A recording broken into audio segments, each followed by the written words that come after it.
Sacred knowledge from the stars. Vedic truth heals ancient scars. Mantras clear the karmic way, bringing light to guide each day. Let the planets show their signs as the cards and stars combine. Ancient wisdom flows through time. Cards reveal the grand design. Om Namah Shivaya divine. Let the cosmic rhythms align. Om Shanti Om.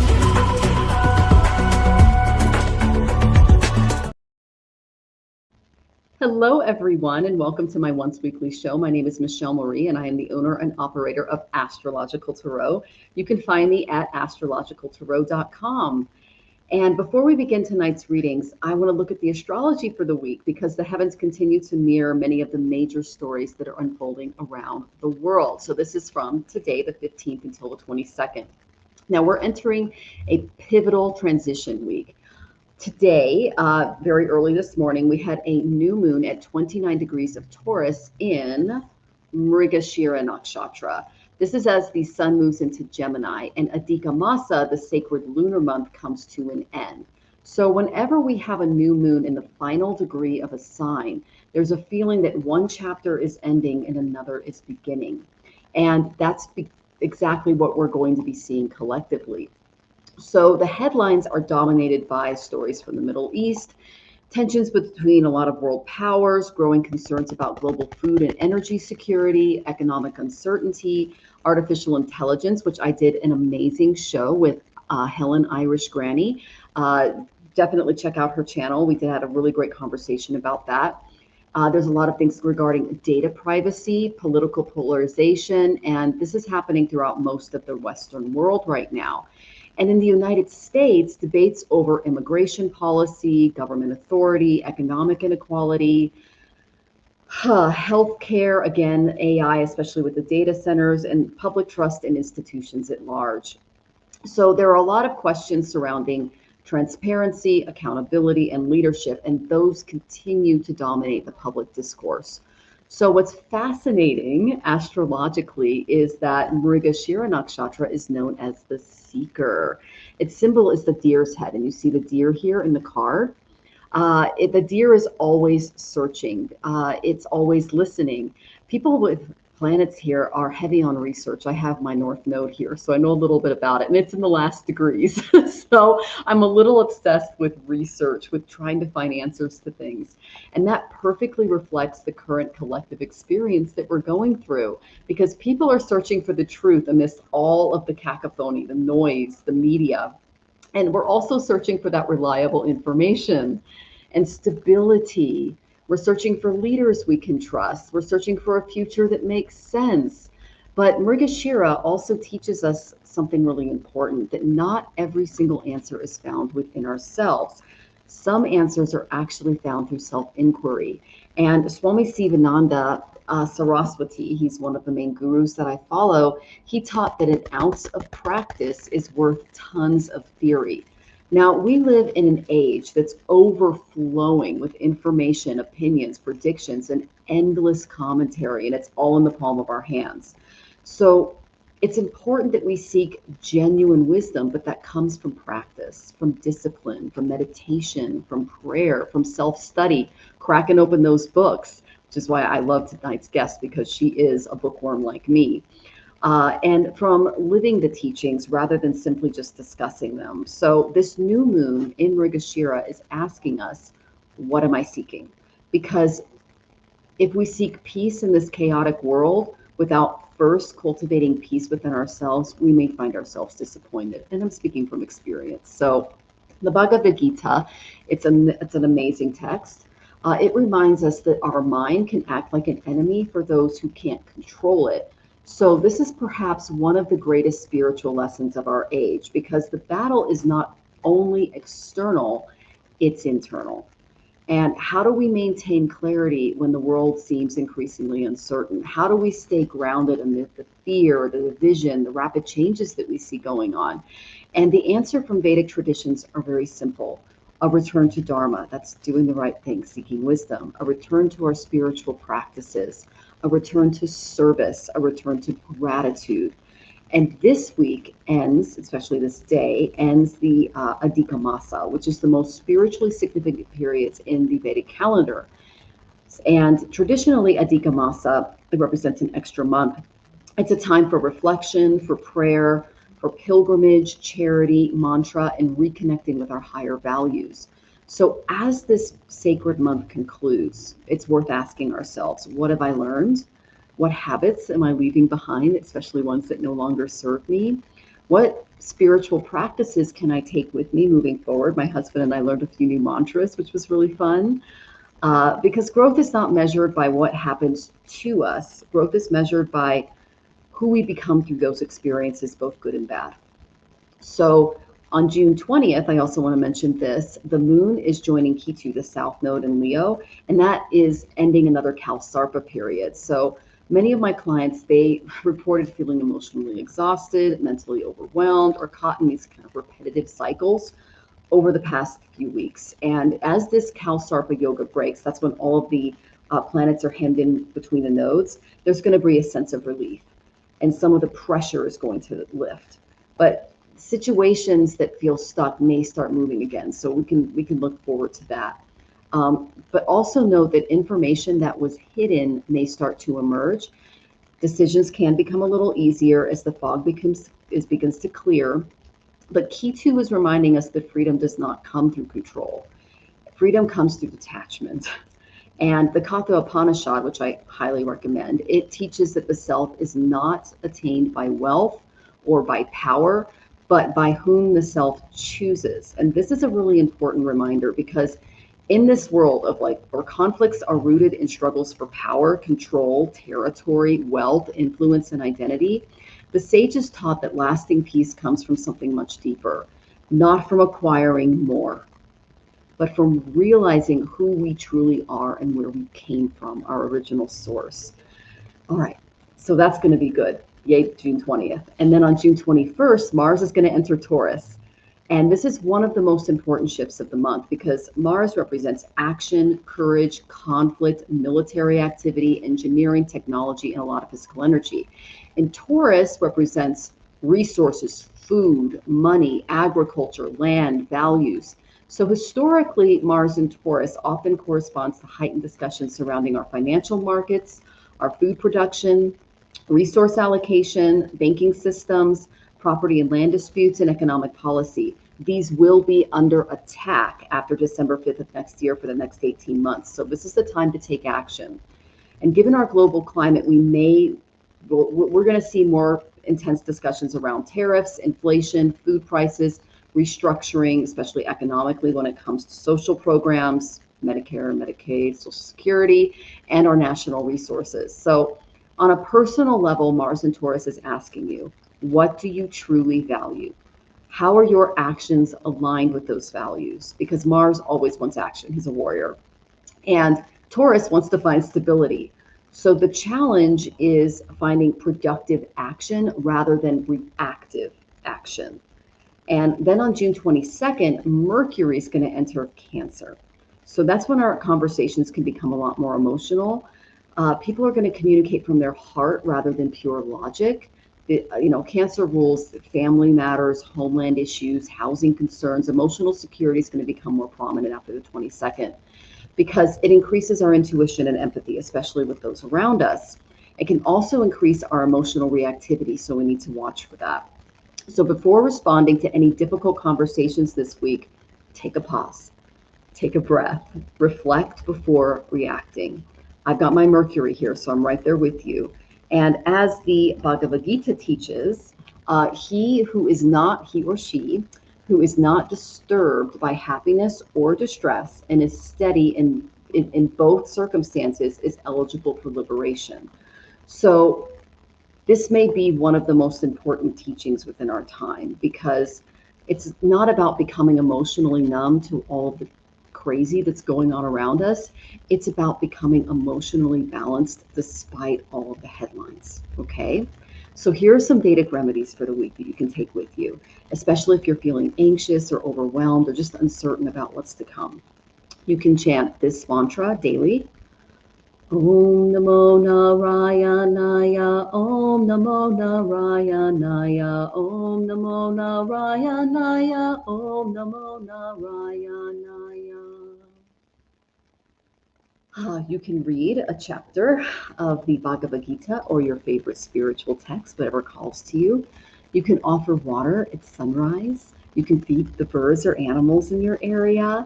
You can donate food to those that you need because that's going to become more scarce.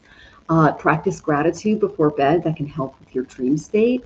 Spend time near nature, especially water. I find that to be so calming. You can reduce any excessive exposure to fear-based media. I mean, I think it's important to stay informed. I do, but you don't want it to make you reactive. Okay, so in order to do that, I also recommend observing silence for a few moments each day.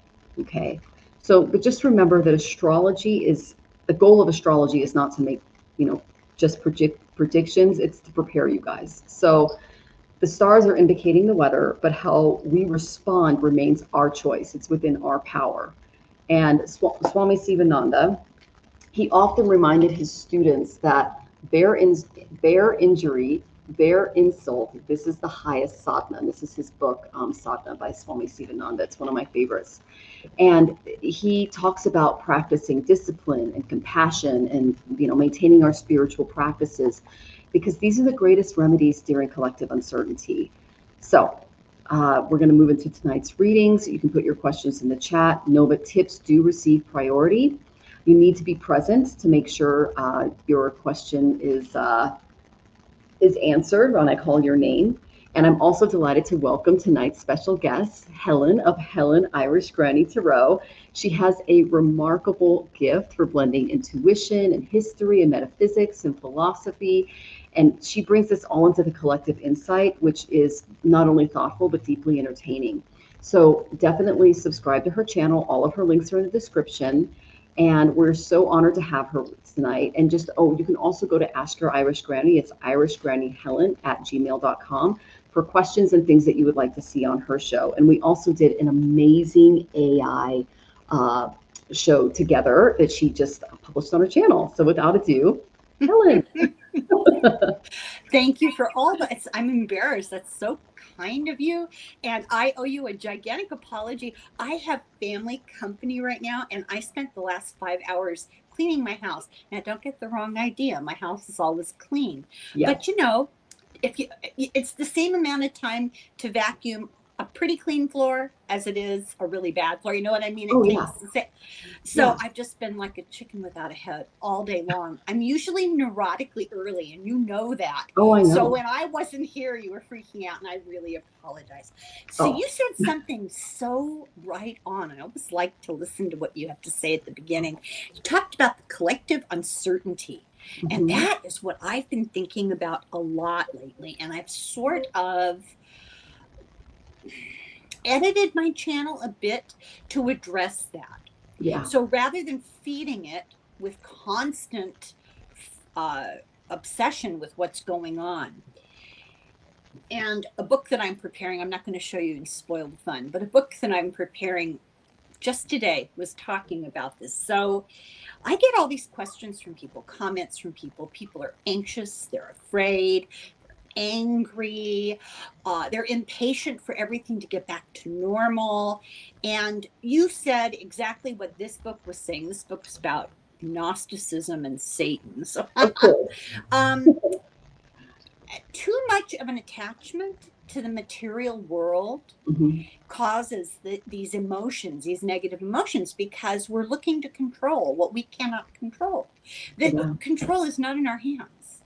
It's not about us controlling anything. It's how do we respond? How do we act, right? So being a spiritual person is learning how to detach. And that doesn't mean you don't care, and that doesn't mean you do nothing or you stay uninformed, but those things you listed towards the end, meditation and acts of service to other people and doing your reading and contemplation. Those are the answers. That's what we can do. We can't change what's going on in the world beyond, you vote and you write letters, but other than that, yeah. Yeah, I completely agree. And when you release that need to try to control these just tsunamis that are coming, the best thing that I tell people is focus on your immediate environment, because that's what you can change. That's right. You can't change the fact that it's going to rain today or not, but you can change whether or not you bring an umbrella or a rain jacket. It's all I've done all day is focus on my immediate environment. You have, yeah. Didn't think a thing about what was going on in the world. Definitely. So that's how I deal with it, because when I was younger, I just tended to take the whole weight of the world on my shoulders. And it wasn't until I matured and I stopped trying to just to control the outcome of things through prayer, because I thought that prayer was going to change everything when I was really little, and to just kind of accept things as they were and make those inner transformations and just focus on my environment. That really helped. And I love that you tapped into that and you're reading a book about it too. So isn't that funny? It kind of, I know, we're connected. Yeah, really interesting. Yeah. So the lovely, I want to say hi to some people in the audience. The lovely Barbara is here. I got your question, dear. You are in the queue. And let's see, we're millennials here. Good to see you. Let's see. Oh, is that you, Jonathan? Oh, okay. Because he's the boomer, I'm the millennial. Okay. Oh. And then Tarolai. Oh, okay. Bye, Colby. And then we have, let's see, the lovely Prayer Press. Lovely to see you. And we have Essence of the Moon. Selena is here. Yay. Lovely to see you. Aw. And then we have the lovely Some Patience is saying hi to everyone. Good to see you, Some Patience. It's great to see you. I want to tell Selena I have a video coming up in a couple of weeks about the moon.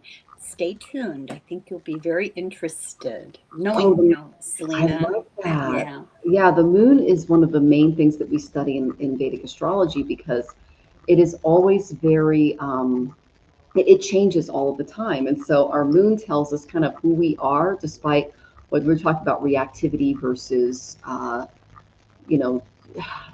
remaining calm and informed. What our moon tells us is what we're like when things are just up and down and all over the place. It's like how we react to our environment, our emotional state. And so it's not just there's multiple divisions of the moon. So you have your nakshatra, then you have your tithi, and then you have your karana, and then you have, it goes really deep. And the moon tests us. It constantly, does. It's constantly changing and challenging us. It affects us on a biological level. So it does. It's a little bit of a constant test. Especially women, because it's tied to water and childbirth and everything else. When I was it does men too. That's what I learned. It does, because it's 75% water. Yeah. Yeah. No, hormones. Men have hormones. Guess what, everybody? Men have hormones. Really? They can be reactive too? Well, I know it's difficult to wrap your mind around that. Is that a Gerald cup? It is. I'm constant. I always bring it on when I'm online. I recognize him. Yeah, I brought it on your show too. Every show I'm on, I'm always doing I love it. I love him. Yeah, he is a light in this community. No, oh yay, Pogo Pogo. Kaylee's here. I got your question in, my dear. And Pure Love Essence, yes, you may go ahead and send a super chat, and we'll get you in the head of the line. And we spend more time on those questions as well. You have a blessed evening too, Steve. Thank you so much. Appreciate you.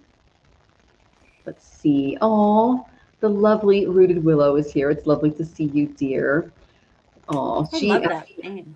I know, and she is very rooted. And and I love the idea of the willow, allowing your emotions to sway, but being rooted at the same time. It describes her personality perfectly. Well, willows alleviate pain. Oh, I didn't know that. I know they bend with the wind. Willow is where you get aspirin from. Interesting. I Willow used to bark. sit under a willow tree when I would go on runs, and I would stretch and just sit under that tree, and I would just watch the branches move. And it was a big Yeah, and downtown native where I used to live. Aboriginal people knew that they would. I think you get it from the bark. I don't know. I get it from a jar. I Huh. get it from Payless, but I think it's in the bark. I did not know that. Salicylic acid. Wow. Yeah. Yeah. Well, beautiful name. I love that. Everyone's saying hi to Jonathan. Say hi, Jonathan. He says hi. He says hi, Jonathan. Oh my goodness. And then let's see. Oh, and Ramsey is here. Lovely to see you, Ramsey. It's always a joy. Happy show. He's got a really great channel, you guys. He talks about some of the like really beautiful, spiritually esoteric things. I've had that on my channel before. Ramsey's fabulous. He is also a chocolatier in Peru. What's the name of this channel? It's in 12D right here. So you can follow him. He's got great tricks. Yeah, you Okay. actually would probably get along really well with him, Helen. Yeah, Ramsey's Well, you a said good the friend. magic word. Yeah. Oh, yes, I hear you there. He actually sent me some of his chocolate. It's amazing. So, and it's a healing chocolate, so you can have a lot of it, and good for you. I believe that chocolate will save the world. Did you know that in World War II, the English were able to rescue all of their art out of the museums while they're being bombed? Mhm. And Cadbury's company lent them all their trucks to take these things. They took them into mines in Wales. All the great art. They went into the mines and they built stone houses, a little climate controlled, and they put all the good art in there. Wow. Yeah. Yeah, Cadbury. I mean, I used to love getting the little eggs at Easter, but I would literally eat like a third of it and put the rest in the fridge and then eat another third because it was just so rich. You're a lightweight. Oh, yeah, I'm a tiny biter when it comes to Yeah. chocolate because I've got Rahu on my ascendant, and so it's like taste is a little too much for me. I've got to take breaks. But yeah, Cadbury's fantastic. Ever have cease candy? I have, yeah. Food of the gods. I have that directly. Oh my gosh. Yeah, I like Lindt a lot too. In addition to Ramsey's chocolate, of course. Oh, Rose Blue says, I watched 3 hours until 2 a.m. Star Night. I heard 9 letters removed from the Kennedy Center. I had to witness a correction in history.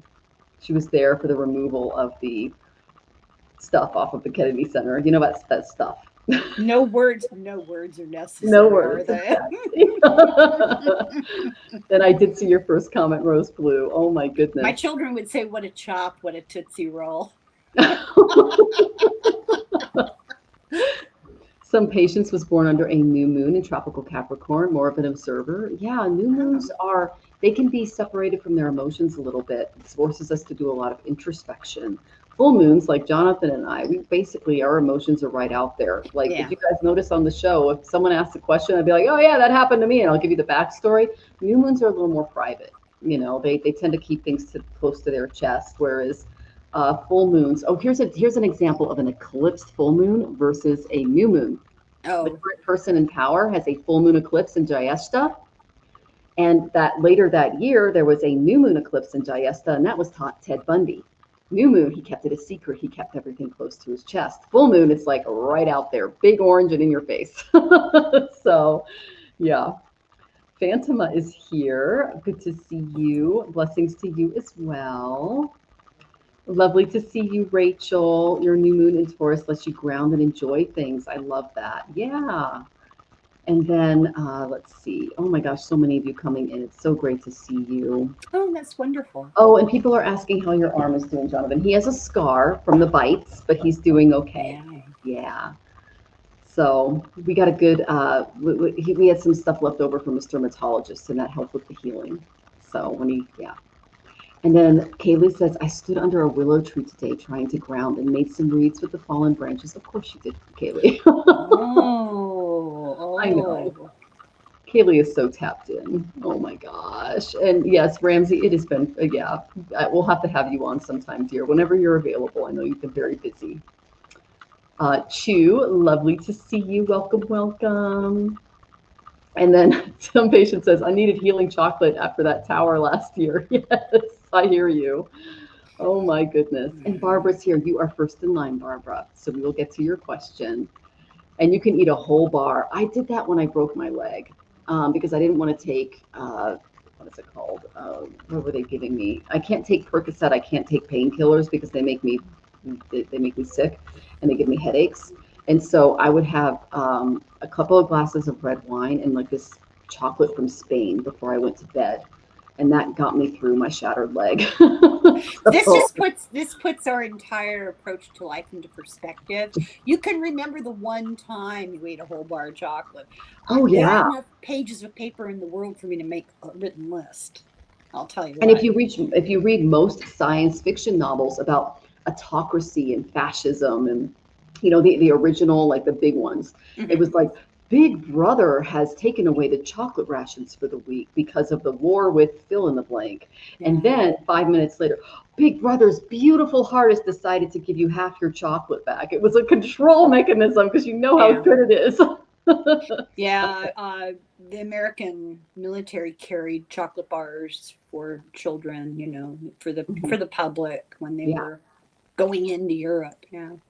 Oh yeah. I mean that, and I mean Teddy Roosevelt came out with a teddy bear, and it usually came with chocolate as well because it's just something that makes us, it calms us down. So guys, follow in 12D. He's great at his spiritual network, but he's also a chocolatier. So you can look to see what he's creating. Oh my God, is he single? No. Actually, I think he is, but you're married. Never mind. Don't tell anybody how long. And Ramsey's also very good looking. He's Lebanese. Yeah. Oh, no. Yeah, I know. It's a life sentence, Michelle. Oh yeah, I know. A long time. He's like the dark and handsome type, just like chocolate, right? Now behave yourself. All right, Maron Keeley, how are you? It's so good to see you. I'm so glad that you're enjoying the podcast. Oh my goodness, it's wonderful to see you here. And then Pure Love Essence, you are in the queue. Thank you so much. I appreciate that.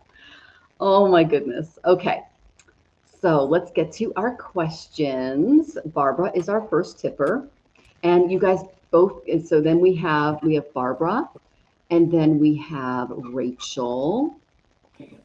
And let's see. Yeah, and then we'll go into Pure Love Essence. Okay, so Michelle, what do my guides want me to know for the rest of the month? Okay, we got about 15 days left. I feel connected. I grew up in Santa Barbara. Ooh. Yeah.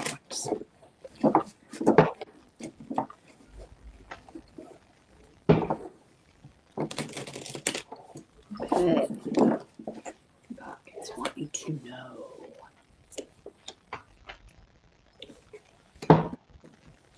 Did you say you grew up in Santa Barbara? Mm-hmm. Oh. Yeah, I was born in Belfast. Okay. But we immigrated.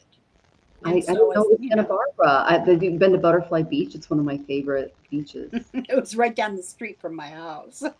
Guess what was right down the street from my first boyfriend lived? The nude beach? You might have been neighbors. Yeah. Yeah. Well, you'll have to tell me I don't know if you know because them, there weren't a lot of houses. It was a little bit No, rural. It was the Dicker family. Yeah, I don't know if you know them, but that was my first boyfriend in college. We lived right next door to the Connemara Pony Farm. Oh my gosh, no way. The only Connemara Pony Farm outside of Ireland. I grew up. Oh my gosh, that's amazing. Yeah, that's a beautiful neighborhood. I mean, it sounds grand, doesn't it? We were poor. Trust me on this. Oprah lived on the other side of town. Oh yeah, it's beautiful there. So oh my goodness, Miss Barbara, I'm getting some good cards. Okay. So the main thing that I'm getting is the first card I got was 8th house. So you're going through a lot of transformation in the next couple of weeks. This tells me that there's a rebirthing that's going on. I could see it coming through in your writing, especially on your Facebook posts. And I am getting into your book a little bit, which is like another rebirthing process. So allow the transformation and the waves to kind of move through you, because this is a big deal. What you're creating, what you're doing, it needs to be based from a place of transformation, because people are really going to be feeling it, especially over the next 5 years in the Western world. And they need to hear these messages of change and how to handle change and everything else. And as you do this, it's really important that you continue to listen to that beautiful higher self, which I can feel coming through some of the things that you're writing. I'm kind of giving you a little mini review right now. But this is the star. The star in the tarot is all about getting rid of the physical and allowing the spirit to flow through us. It's the pot and the water. The ether is the same in either case, but when we remove the pot, which is the physical aspect of our lives, and we start to see things as one, which is what the star represents, especially after tower moments, which are very physical, it breaks the pot and our spirit is able to shine. Tapping into that is so important when it comes to your writing projects and what you're trying to share with the world. And notice that she has 1 foot on land and 1 in the water. So combining all of those elements so that they can become understandable for your audience. Okay. Now, I also got that a few things might not go well for you over the next couple of weeks. You're going to be putting a lot of hard effort into something and you're not going to see the fruition of that. What card is that? This is the 10 of Wands, but it's reversed. This is hard efforts. You know, if you work really hard, you're going to be very successful, but it came up upside down, which tells me that you're not really going to see the fruition of something you've been working really hard on. That's okay. This is just a pause in the journey because you are going through a lot of transformation. This is a great time to edit rather than create. That's what thing that they're telling me. Okay, and really tap into your spiritual practices so that you can make those edits. All right. In the meantime, if you get invited to a celebration, go, dance, have fun, put on the party dress. Okay. This is what they're recommending in the next couple of weeks. Celebration. Okay. So this is my wedding card, but it's also a festival card. It's a fun card. Okay. Now, here is where the little bit of a warning is for you. Okay. You're going to want to address this because I rarely pull this card unless it's pretty serious. This is Ashwatthama. He appears when desire warns before it consumes. This card urges a lot of self-examination because overreaching can invite imbalance. So if there's anything in and around you that's possessive, entitled, disrupting the harmony, just practice moderation in and around this energy. Avoid any over-risky overexertion, things like that, because know that your sustainable growth, it requires restraint. And if stress and excess are like affecting your vitality, you can restore that balance through discipline. So true strength is knowing when enough is enough. And if you feel this energy is around you, please set appropriate boundaries. Okay, because this is his gifts became they became curses through unchecked craving and rage, and his power without restraint led to devastation. So this is a warning against excess driven by fear. And this is an energy that's in and around you that you just need to be aware of. Okay, my dear, I am sending you tons of love. I can't wait to see what Helen has to say. Oh, it's so interesting because you know more about her than I do. When I looked at this before you even spoke, I thought, well, this has something to do with the life's work. Ooh, she's doing that right now. There, yeah. Mm-hmm. Okay. Yeah. So first I got the Knight of Pentacles. So this is something that you have been, it does not necessarily always mean money. It can mean products of the material world, your job, your reputation, and you have poured your heart and soul into this. You've been working on this for a long time, and you've shown a degree of self-discipline and patience, just keeping at it, chipping away at it, chipping away at it. But you're starting to feel self-doubt and kind of fear of maybe it not being a success. I think that's so normal. Writing is very vulnerable. You're putting yourself out there and you start to question, so I understand that. But then I got the 8 of Pentacles reversed. More work needs to be done. I think you said editing? Yes, that's exactly right. There we go. Yeah. I think that means that is a reflection of that. And then we get, this is great, the 6 of Pentacles and the 3 of Wands. What you put into it is going to be what you will get out of it. And the other cards in this little pile of cards here really reflect tenacity and a sense of perspective. I think you're getting a little off kilter, a little worried, a little maybe tired. You've been working on it for a while, I guess. But just remember, keep plodding along like that Knight of Pentacles. Do the work every day. You will get it done. Keep your eye on the prize. This is about the future. And that's what it's all about. It will happen for you, but it's what you put into it is what you'll get out of it. So, if it's a book, It do is. it on my channel if it's the right kind of content, you know. Oh, If it's yeah. the right topic. Yeah. Definitely.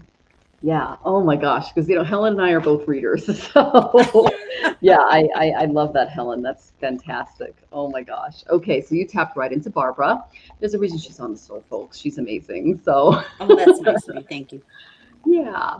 All right, Barbara. Well, we hope that that was helpful. All right. Some patience. I'll get you in. What kind of dog, Barbara? I'm so nosy. Oh, it used to be her picture. It's a really cute dog. Oh gosh. It looks like, is it like a lab, like German Shepherd mix, your dog? It's a big dog. It's like a medium large dog. I mean, I just looked at the photo, so I don't know, but it's very cute. Okay, so our next question is the lovely Rachel, and then we go to Pure Love Essence. Rachel, I am trying to get myself out of a grief and guilt cycle after moving. I took an intensive violin teaching course yesterday. Ooh. I thought it was a good use of my energy. Now, she's not just a violinist, she does it for a living. She is part of the Army Corps that plays the band. Oh, really? Yeah. So she does like all of the stuff at the White House and things like that. That's her. And she's got millions of views on YouTube. She's also a singer. They're my heroes, those I guys. know. They did that protest. Are you aware? What was she involved in that? You can let us know, Rachel. I I've don't got like to talk about things chills. on whatever public. It's up to her to let you know. But she is an amazing musician. So yeah. Oh. Good use of your energy. I want to take more trainings and polish my skills. Of course you do. Am I on the right track, or should I focus on animals more? Okay. Well, the first thing I'm telling you is you are on the right track. Okay, that's very important for you to know, because you have an incredible gift of filling the world. Okay. And then she goes, no, I wasn't a part of that, but I know about it. That was great that they did that down there. Okay, so there you go. And you're welcome, Barbara. And she goes, yes, I'm down in Arlington today. It's kind of stressful. Okay. Oh, and then Barbara says, I'd be happy to share the book with you, to you, Helen. And her dog is a Pyrenees Akita mix. Yeah, I knew it was a larger dog. Oh my God, they're big. That's no medium-sized dog. Those are big dogs. Yeah, just in the photo, it was maybe from a distance, and and it's a big dog. Yeah. Grand Pyrenees are huge. So are Akitas. And they shed like you would not believe. All right. And then some patience. I did get your question. Thank you so much, dear. All right, so let's get back to Rachel's question here. All right. Now her puppy died too, Ollie, and he was the love of her life. And the little dog that's in the picture? Yes, that's Ollie. Oh, I'm so sorry. Yeah. Talk to you Yeah, about he was an Dying. amazing guy. And she was an amazing dog mom too. And she goes, oh, she has a soft spot for Pyrenees. It's like a giant Ollie. Ollie was a very calm boy, very sweet. Good. That looks like, is he like a Maltese, or I mean, I can't see. He's a Havanese. He's Cubano. Yeah. Cubano boy. And don't they have that hair, that kind of dreadlock? He has gorgeous hair. You can see how soft it is too. Yeah. Yeah. Okay, are we ready? Oh yeah, you can go ahead. Yeah, sure. I mean, I already have cards, but you can go first. So I don't think I need to say this out loud, but the cards are talking. You have mad talent. Mad talent. Yeah, the Ten of she Pentacles. does. This is about gifts handed down, and we're all jealous. Let's just get that out there and try and not pretend we're not. I so admire people with musical talent. The cards say you stick with this because this is where your strengths are, the Four of Coins. You did the right thing. You're stressed. You need an escape. You turn to music. Beautiful. And it's not an either or situation. Hang on, I have to hide genitals here. The Lovers. It's so ridiculous. I know. The Lovers. Oh, I didn't do that for the star. Oh well. You can have more than one passion at a time, and you tend to be I think I'm taking a wild guess here. I just have a feeling that you're the kind of person. Well, the Queen of Wands, Queen of That is Action. her. And she's in Vedic, she's Aries, double Aries. Yeah. Okay, well, there you go, right? Yeah. The kind of person who just takes it on and more and more on. You don't have to be Dr. Doolittle and Yo-Yo Ma. You know, you can you can back off a little bit. Don't be so demanding of yourself. When you have gifts, when I'm talking in general, when a person has talent and gifts, often they don't have boundaries about it. Now that sounds terrible, and I'm not saying no, that's totally her. She's pedal to the metal. Excessive, just absolutely. So Justice, be kind to yourself. Yes. Give yourself some space, and from both of those things you can get so much healing and so much emotional support. Yeah. Don't go on YouTube and look at the rescued dogs videos. I end up just really like sad. Rocky Kanaka, and I watch all of those channels. I'm obsessed with them. God. Well, we have rescue dog. You know, what I do is I'll pick out the channels and I'll pull cards, and then I'll find out what like things they're doing, because it helps me sleep at night knowing I'm giving to those organizations, so that I'm like no, and I hear you. Yeah. What haunts me, it's like the children in the orphanages in Romania. Remember that in Romania? And I can't get, once I've seen those images, they haunt me. Gotcha. I can't. It just kills me. Like I hate I've got an McLaughlin in those stupid commercials. Pardon? Yeah, I have an Aquarian moon, so I can detach. So I would not recommend, someone who can't do that. It's really kind of like I wouldn't recommend someone go into surgery if they don't like blood. You know what I mean? Yeah. So, Yeah. All right.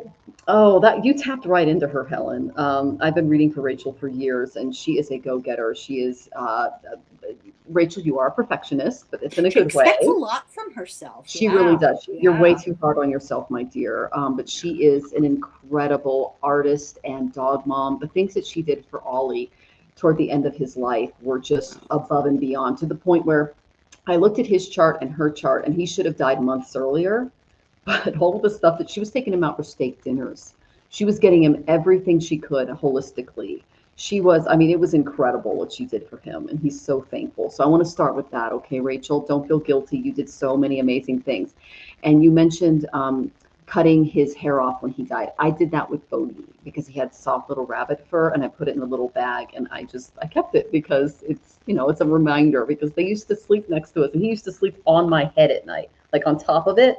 And so I just wake up and go like this in the morning, and then like every morning after he died, it was like this, and it's oh man, And so I had a little thing with his hair next to the bed to help me get through it, because he was like, I don't know, it's an energetic thing that we had. I totally relate to you. I had a parrot that died, and it had beautiful feathers, and I've got the feathers in a thing on the wall, a ceramic thing on the wall, like almost like a vase, except it's the feathers. And this is going to sound a little creepy. Parrots have a distinct scent. Yes. And it's beautiful. And every once in a while I go over and I smell her feathers. I do the same thing. That doesn't make you weird. That makes you one of me. Okay, you're in the right club. Okay. Okay. And I collect feathers outside, and I have a little jar on my altar, and I'll smell them and be like, seagulls smell a certain way. They smell like seawater. Crows have like an earthy smell. So I understand the smell of feathers. Yeah. Beautiful. Yeah, and we do have parrots here, green ones here in Mexico, and they're so cool. Yeah. Are they conures or? I think it's a type of green conure. Yeah, they're very chatty. Yeah. And then you still blame yourself. You're not ready for another sir. Okay. And then some patients says steak dinners. Some patients is available for adoption too. Well, if you reincarnate as a Havanese or a Grand Pyrenees, and you're good to go, my dear. Okay. So Rachel, you're ready for another relationship. I got 7th house. Okay. This could be another Ollie in your life. Okay, another pet that you're willing to bring in, because relationships aren't just about human relationships. They're about what you're truly connected to. Helen mentioned her parrot that just passed. I mentioned Bogey and Bella and Fox, who passed in the last few years for Jonathan and I. We have Rosie now, and she is just a little joy in our lives. But it took me a long time, just like you, to kind of calibrate the loss. You're ready.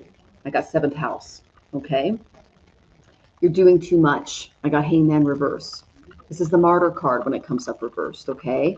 You're martyring yourself for too many causes. You're trying to change the outcome of too many situations. I have totally been there. I am right there with you, especially with everything going on in the world.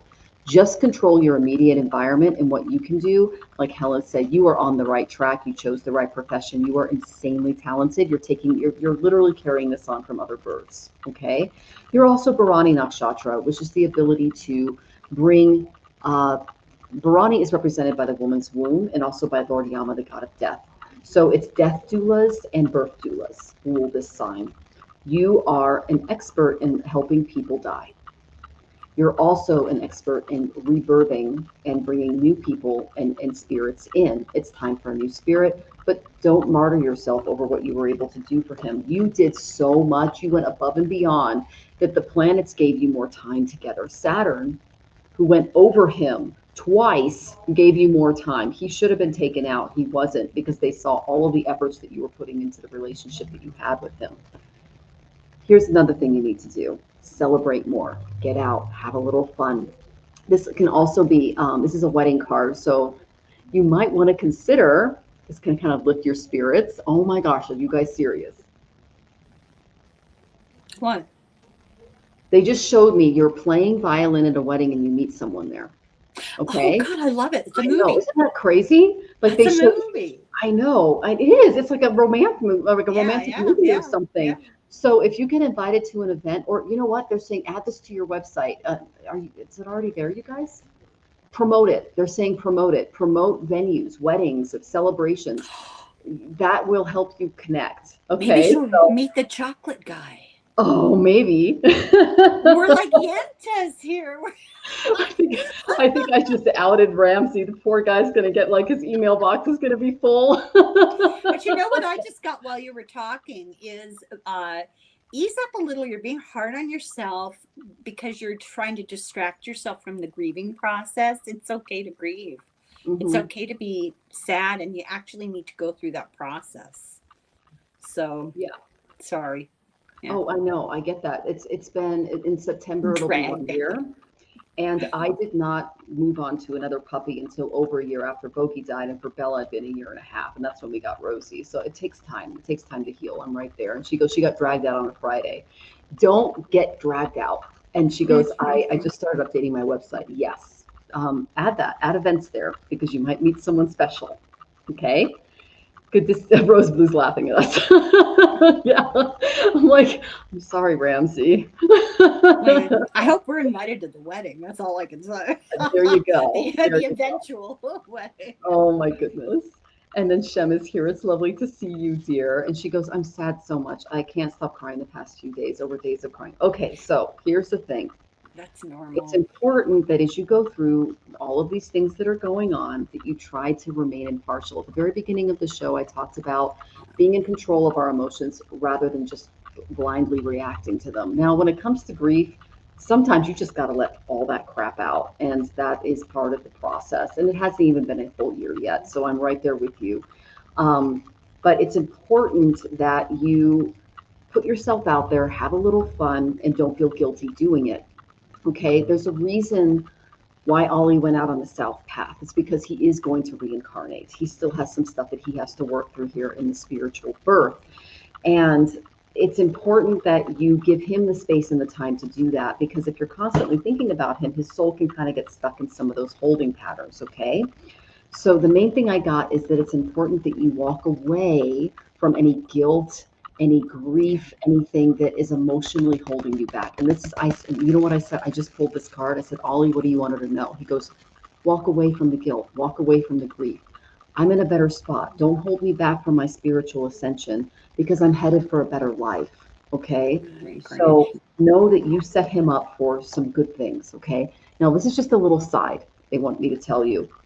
There might be some construction projects coming your way with a new place. Take them with stride. It's part of your karma. You have way to be a bummer. I know, she just moved again. So it's important that if there's something going on with the apartment, it's a great apartment, but you're going to have to deal with some construction stuff. Whenever I pull that for Jonathan, I'm like, okay, 4th house. the exact time. I mean, I bought furniture for this apartment after several floods with Jonathan. And guess what? The apartment flooded twice. Over an inch of water. I've got it on video. And we did not sustain any damage because I didn't buy area rugs. All of our furniture has legs and they're plastic so that the water hits them. It's not a problem. So you have the same energy in your chart. So just be aware that there could be some construction stuff coming your way. And then she goes, I miss him so much. I hate that he's gone. I hate myself for ending it. So far, so good. Excellent. Oh. Okay. Yeah. Can I say something about grief? You know, grief is a normal process. It's how we work through loss, and grief is, and I know this is hard to hear right now, but give it time. Grief is healing. They've studied tears. They've done chemical analysis of tears, and different emotions that make you cry have different chemicals in them, and the chemicals are for a purpose. And the tears of grief are healing. And when they say have a good cry, you'll feel better. That's true. I mean, I know it sounds trite, but it's true. It does help. And it's okay if it takes a while. You don't want to wallow in it. Allow yourself to have a good cry and then dry your face and get on with it. But, you know, I had a little dog that died very unexpectedly. Not all that long ago. I mean, I was a full adult. And it took me 5 years to not cry every time I thought of that dog. Oh, yeah. Yeah, it took a long time. So, you know, you've got a karmic relationship with any being, it's going to be different. Right? Yeah, it's been 8 years since Bella's death, and I still cry thinking about her. Yeah. So I'm right there with you. And so our heart goes out to you, and you didn't do anything wrong, Rachel. This is This is the place where all things die. And I feel the same way. I have a couple of little dogs that died of cancer in the past 2 years, and I'll tell you, it is so hard to make that decision. Oh, it really is. So hard. Yeah. I had to do that with a couple of mine, and I'm right there with you, sweetie. Yeah. So, and then she goes, the roof kind of pops, but it's okay here. I like it. Management is good. That's awesome. I love that. Goes a long way. Yeah. All right. Noor, welcome. I'll get your question in. All right. So let's get on to our next question. We're sending you lots of love, Rachel. It is the lovely, pure love essence. I was born the 22nd of November, England, at night in 1986. I want to know a clear insight for life right now. Thanks from Oxfordshire, England. Well, welcome. Isn't that cool how you talk to people all over the world? I know. That's one of the joys of having a channel, isn't it? It's fascinating. It really is. Now, if I pull up your chart, I might freeze. So obviously, if you send me your information via email, I can have your chart ready. That would be the best way for me to combine that with your reading. Okay, Pure Love. So like we're asking what's up. So I'm just going to use the cards for now, but I use astrology cards, so they tell me what's going on with you. So it's clear insight in life right now. Okay. Ooh, you are asking the right question with the cards that I'm getting, because these are very mental cards. So, are you in a relationship, Pure Love Essence? Because that's what they're pointing out for me. Funny you should ask.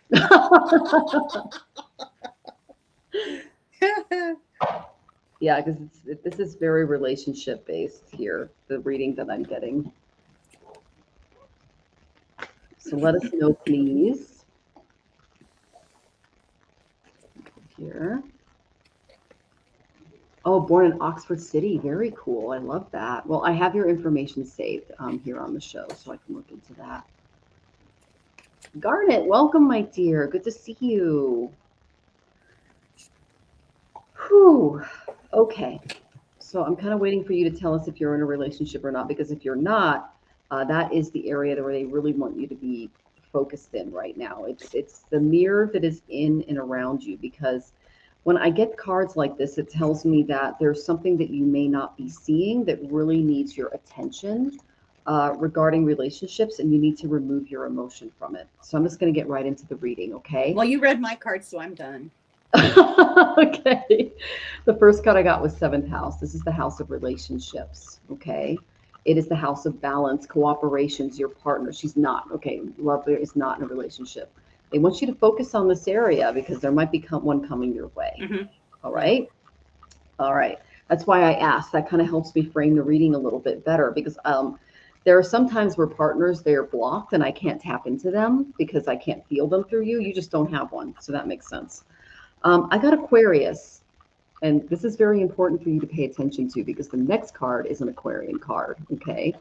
There is someone coming into your life that is kind of like a Spock, like a David, like a Dr. Fauci. So I have Aquarian moon here. This is the kind of person that during an emergency, like I was a nurse, a teacher, etc. Like if we had a class shooting, I was the first person to take action, make sure everything was okay, took my emotions out of it. I could sit during open heart surgery and just watch the whole thing. Now, not everyone can do that, okay? But if you have an Aquarian moon, it's something that allows you to literally take your emotions, your reactivity, and the more gut style presence outside of yourself so that you can remain like laser sharp focused on something. There is someone who might be coming into your life that has these Aquarian tendencies and they're here to teach you something. You know, in the Star Trek series, there'd be like Spock, you know, someone who is incredibly intelligent, but not so much EQ as much IQ. What this tells me is that you might have a very high EQ, which is emotional quotient. You lead with your heart. You're very empathic, and spirit is bringing you someone to balance this out for you. Okay, it's going to be necessary because I find that very high EQ individuals, women especially, tend to be attracted to me, especially when they're in a domestic violence situation, because I'll come in, kick the guy down the stairs, and get him out, and won't even think about it. And this has happened more than once because I'm able to literally turn off my emotions, get into fighter mode, get them out of there. And, you know, I'm pissed off later, but in the moment, in the emergency, I can act. Okay. That's this type of person. They might not be as warm or caring or lovey-dovey, but it's what you need in your life to help you balance your EQ with a higher IQ. And you're going to help them balance their IQ with a better EQ. Does that make sense? Okay. Jonathan helps me with this. He's a computer programmer, and I do this for a living. So, but my Aquarian moon was attracted to him because I could see his value. There needs to be a balance there for you. This is a very high air type quality person. Okay. So this is the energy that I got in and around this person. I got the King of Swords. Okay. This is someone who is very intellectual. They love to brainstorm. That makes them very diplomatic. They can be a little forceful and a very skillful negotiator, but they're always a fair decision maker. Again, they're high IQ, but low EQ. So that some of their feelings might be blocked, and you can actually help them break through those barriers. And you can learn from their ability to separate their emotions and not be reactive during really stressful times. Okay. So they can teach you leadership and responsibility when it comes to the air realm, and you can teach them when it comes to the water realm, because they're going to feel like a little bit of like a seagull who's flown way too far out to sea and just has to float for a while before they can get their energy back and fly back to land. And they're going to be the kind of person that helps you have a higher perspective, see things from a top down rather than being on the ground in the middle of the storm. That's what they're showing me. Now, this is what you can both bring each other. Now, I don't know if you're looking for a relationship, but I love Dr. Stars. You like Dr. Spock. Okay, there you go. Well, that was maybe spirit planting a little seed for you. Okay, I like the Spock energy too. These guys are great. I love a really smart man. All right, so this is what you're going to help each other do. This is a really beautiful card. I got the inner knowing card. Okay, this is the space inside of you that holds your most significant answers. This is the meditation card. This is a time for soul searching, especially for your soul mate, because you're in a phase of introspection where you're drawing your attention to focus inward rather than looking for guidance outside. Here, you're going within. Okay, and this is a great time to do that because you have a really strong need to understand not just things on a surface level, but really trying to know why things are unfolding in the manner that they are. Now, the great thing about these Spock personality types is they're highly intellectual and they can see the patterns on the wall. They look into the microscope or the the telescope, and they can tell you exactly what's going on in the sky, or the medium. But what you can do is you can provide that emotional, heart-based perspective, okay?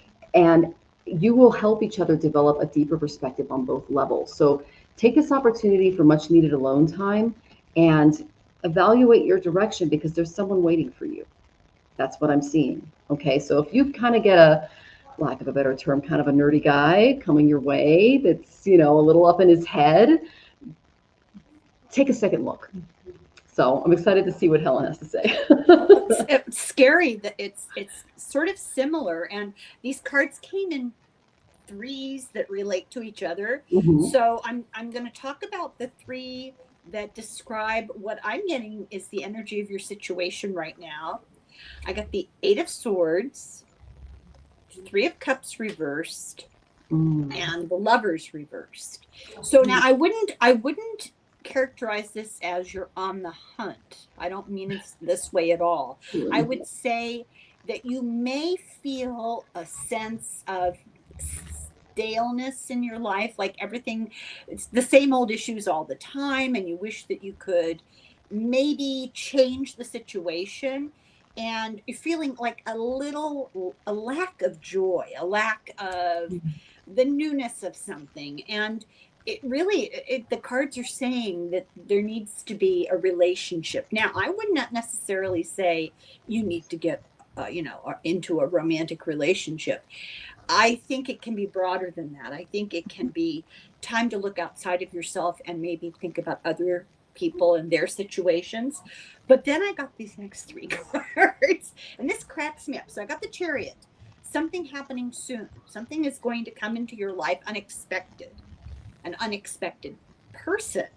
And I think it's a guy, because look at this picture. This cracked me up. I thought this looked like George Orwell. the Ace of Cups. If you've ever seen the real George Orwell, I think it looks like him. I don't know. Yeah. Why. And it's sort of like Einstein, too. It's like Einstein and Tesla had a baby. What did you say? A nerdy guy, right? A nerdy, yeah. Guy. But a like nerdy guys. The Page of Cups. This guy may be an opportunity for you to tap into some emotional new things that you haven't been dealing with. And I got the same card, basically the same card you did, the Hierophant. This is going to require you going inside and looking within and kind of evaluating what it is you want from the world. What do you want in the near future? The Two of Wands. And you have to make a choice. You have to actually physically decide about this promising looking relationship that's presenting itself. I can't tell you what will come of that choice, but this is the challenge that's going to be presented to you, and it's a good thing. It's going to sort of kick you out of a rut emotionally. And she says, I love hot-looking, nerdy men. Well, George Orwell was not hot. But his brain was. Oh, and Rose Blue says, I never wrote, you never read it. Okay, so if you go onto YouTube, I'm not kidding. I do this when I'm cleaning, like you mentioned cleaning at the beginning of the show, Helen. I will go on YouTube and I'll find books, especially science fiction or whatever I'm doing, because I can't just clean. I have to have something else going on. When I used to clean people's houses for a living, and I worked as a nursing assistant like you did, Helen, I would bring in like books on tape from the library. Always. And then that turned, and then I would download them as I got older. And you can go onto YouTube and they have audiobooks and you can just play them. And while you're your library, all libraries now have access. Yeah, they have the audiobooks. Yeah. And so just listening to it while you're working. I did that a few months ago. I re-listened to 1984. Oh my gosh. I mean, I read it in high school, and I have a totally different perspective on the book now that I'm an adult. I'm in my 40s now, and it's like, I used to hate him. I was like, you gave away Julia. You threw her. She brought you coffee. She did all this stuff for you. I can't believe you did that. And then I realized they gave him a lobotomy. They lobotomized this poor guy. Of course he could. Of course he gave her away. His brain was gone. I'm not trying to give away the book, but it's like, it's incredible. And I can see that the new AI and everything else that's coming on, it's kind of like a lobotomy that we're all going about to go through. So, well, he was prophetic. He wrote Animal Farm. yes, I And did. you Oh, haven't and the read that? pigs, that's what's going on right now. The pigs You are should at the read that, trough, yeah. and they don't realize that it's kind of like there was this guy that I grew up in town with, and he liked to go cow tipping and shoot cows, but so he was a little psychopath, right? And I go, one day when you inherit your father's farm and you think this is funny, that's going to affect your bottom dollar. And you're going to realize when there's no milk and there's no meat left because you killed all the cows, you're going to starve to death. I mean, I would say stuff like this to these guys. Same thing in college. These frat boys that just thought they could get away with everything. That's the pigs in Animal Farm, Yeah. The guys that just like their fathers got them out of everything. I mean, it just, there's a exactly really like the Brett dramatic. Kavanaughs, you know what I mean? Oh, that tell you about his mother. And I was friends with the Christine Fords, the gals that were really smart and just in there. Yeah. There's a video on YouTube. It's not very long. It's maybe 10 or 15 minutes. And it's an interview with George Orwell right before he died. He is in bed.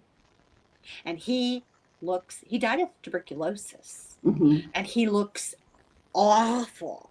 No, but tuberculosis is not a good friend. No, but it really drives that home, And he talks about the future and his opinion. It's very moving. Very moving. He does. Yeah. Yeah, and I used to do a radio show, and I would read Orwell's books on the radio show because I guess I have one of those voices. When I was 15, I used to be a soprano, operatic singer. I got a scholarship to college. Oh, and come on. That's not fair. And well, no, it's okay because my voice literally completely changed. I sounded like a teenage boy for about a year and a half. I was like, I couldn't get my voice back. And so I have this very deep alto voice now. I can do tenor. I can do bass if I really try. Like I can go low. And back then I kind of sounded like this. And it was a little annoying, but that was it puberty or? Puberty. Yeah, I'm a late bloomer. Like I got my wisdom teeth at 26. So I hit puberty basically in college, which just explains why I was a late bloomer and I didn't have boyfriends and I had the braces and I was like, hey guys, And, yeah, okay. So you're making up for lost time now. I hate to say it. I mean, when I was in high school, I was like a prep, but at the same time, the prep is preparatory college. It's kind of like a nerd and a jock at the same time because I was a cross country runner, but I was thin as hell. I had the braces. I had the acne. Oh God, don't even get me into it. But yeah. And so now I'm like, you're glamorous. It's not fair. Oh, thank you. But but then I was not. I was a total nerd. Anyway, it actually worked because of I went to college, got my master's, got all that stuff out of the way, and boys did not get in the way of that. So that's good. Yeah, that's really actually lucky. Yeah. Yeah, I'm lucky that I was skinny and braces and had acne. So yeah, the hormones eventually worked themselves out. But I went through the voice change in college, and it was really intense. Yeah. Anyway, let's see. And then my bio bro sent me a DNA cat. I got to go to the library to register on the site. I haven't done the test yet. Oh, you're brave. I'm not going to do mine. I don't think. I don't want to know. I don't want to know who my parents are. I'm like, I'm good. Oh, that's right. So, yeah, you have a bit of a different situation. And then, we have the screw worm. The screw worm has always been a thing, by the way. They're just making it a news headline now, you guys. When we first moved here to Mexico 2 years ago, we had to get Rosie tested every single time across the border for screw worm. And she had to come up negative before we could get her on a plane. So I don't know why they're putting that in the news. Oh, because all those regulations are gone now. Oh, okay. So they got rid of the regulations. This is when the previous administration was in charge when we first moved here. Yeah. Yeah. Okay. Good night, Phantoma. Yeah, it's 1984. It's Revolt of 2021. That's another good one that's available. If you guys heard of Revolt in 2021, it's written by Robert Heinlein. Okay. It's a good one. And that's also on YouTube. And it's about a theocracy ruled by a grand leader who has surrounded by all these beautiful virgins to procreate his seed, and everyone else has to serve him. It's very interesting. So it's nonfiction. Exactly. It's what's happening. Yes. Most You of know, the things that Heinlein wrote are a lot like Orwell. They're a lot like he's an excellent science fiction writer. Ray Bradbury's another really good one. What was the one? Oh God, Mars. Uh, what is it? Stranger in a Strange Land is another really good that's one. Heinlein, yeah. Yeah, it's also Margaret Heinlein. Atwood, like don't forget the Oh Queen. yes, we can't forget that. That's for the females out there Did and you, the women. Yeah. you know Denise Siegel. Denise Steele? Denise Siegel. Siegel. The No, not the same. astrology on YouTube. You don't know her? No. Oh, she does, I don't know, regular astrology. You do exotic astrology. And this is Oh, my Vedic. yeah. No, she wrote a book she wrote it in the early 90s and she couldn't get anyone to publish it. They said this is a great book. We'd love to publish it, but it'll bum people out. They won't want to hear about it. Yeah, I call that grouchy Fauci moment. I have actually been turned down with a couple of book deals because I said Project 2025 was going to happen. Yep. You know, who was going to get it reelected? He's going to win a third term. All of this stuff is going to happen, and they didn't Nobody like wants it. to hear it. Yeah. No one wants Well, to this hear is fiction. This book she wrote is fiction, and it's about a theocratic administration that's run by like one of those big churches, you know, with the big hair and the big swinging, you know what? And the eyelashes that are like this. Yeah, I know. And authoritarianism and a degradation of the environment, which threatens the existence of humanity. They're living in a bubble. But here's the most bizarre thing of all, without naming names. One of my children has an Irish name, and one of the main characters has the same name. Yeah. In her book, we've never met. When she wrote that book, it was decades before we met. So I read her book and I called her up and I said, you know, it's an unusual Irish name. Yeah. And I said, how did you?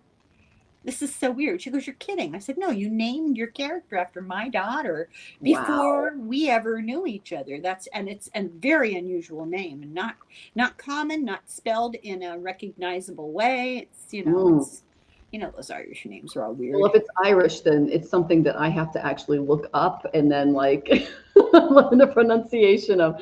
Yeah, it's like, it's not Sihobon. It's, you know. Yeah, you know, Saoirse Ronan does a really funny little bit. You know, she's an actress from Ireland. She's young, she's cute, and she does this whole riff on how you pronounce Irish names and how you spell her name, and it's meant to be comical and almost whimsical, almost connected to a bit of a tune, almost a rhythm. You move the O, you add the I. You know, so funny, so cute. Yeah, Irish names are a challenge. Oh yeah, I hear you there. And then Rose Blue says, that's Elon with 14 kids. There's a whole thing behind that. I highly suggest watching the 60 Minutes with Elon, and they go into his father and his relationship with him, and then the family chain of schizophrenia, the Nazi connections. It's very interesting. And he is literally trying to create his own little army. And the name of his AI is Grok, which is from Stranger in a Strange Land. That's right. Yeah, I know. I read Grok came out and I'm like, he read the same books I did growing up. I was like, why is he talking about that book? I didn't really realize what it was that he was talking about. I didn't realize it was a whole He's obsessed with Mars, you know. And what's interesting is I can actually tell people who their higher self is when they reach like just before they reach ultimate consciousness. And I'm connected to Martian energy. And so you are? Yeah. And so it's a whole thing. It's all about the Vedic principles, and the Vedic principles are the start of a long tree of many cultures that feed into this. Yeah. But yeah, anyways, it's a whole thing. And then let's see. Garnet says Aldous Huxley. Aldous Huxley, yeah. Doors of Perception. Okay. Oh, that's is that you, Garnet? Is that you when you were younger? You're adorable. Oh my gosh. What are we looking at? And then fictional, check him out. It's his little photo down here. I'm wondering if that's you or your son. I don't know. It's cute. Aaron is here. Good to see you, Aaron. Go ahead and ask your questions here. Aaron is actually a professional fisherman and hunter, and he is part of the Yakima tribe in Washington State. So, and he makes jerky, and I watch his videos, and I always kind of joke Uh-oh, we froze.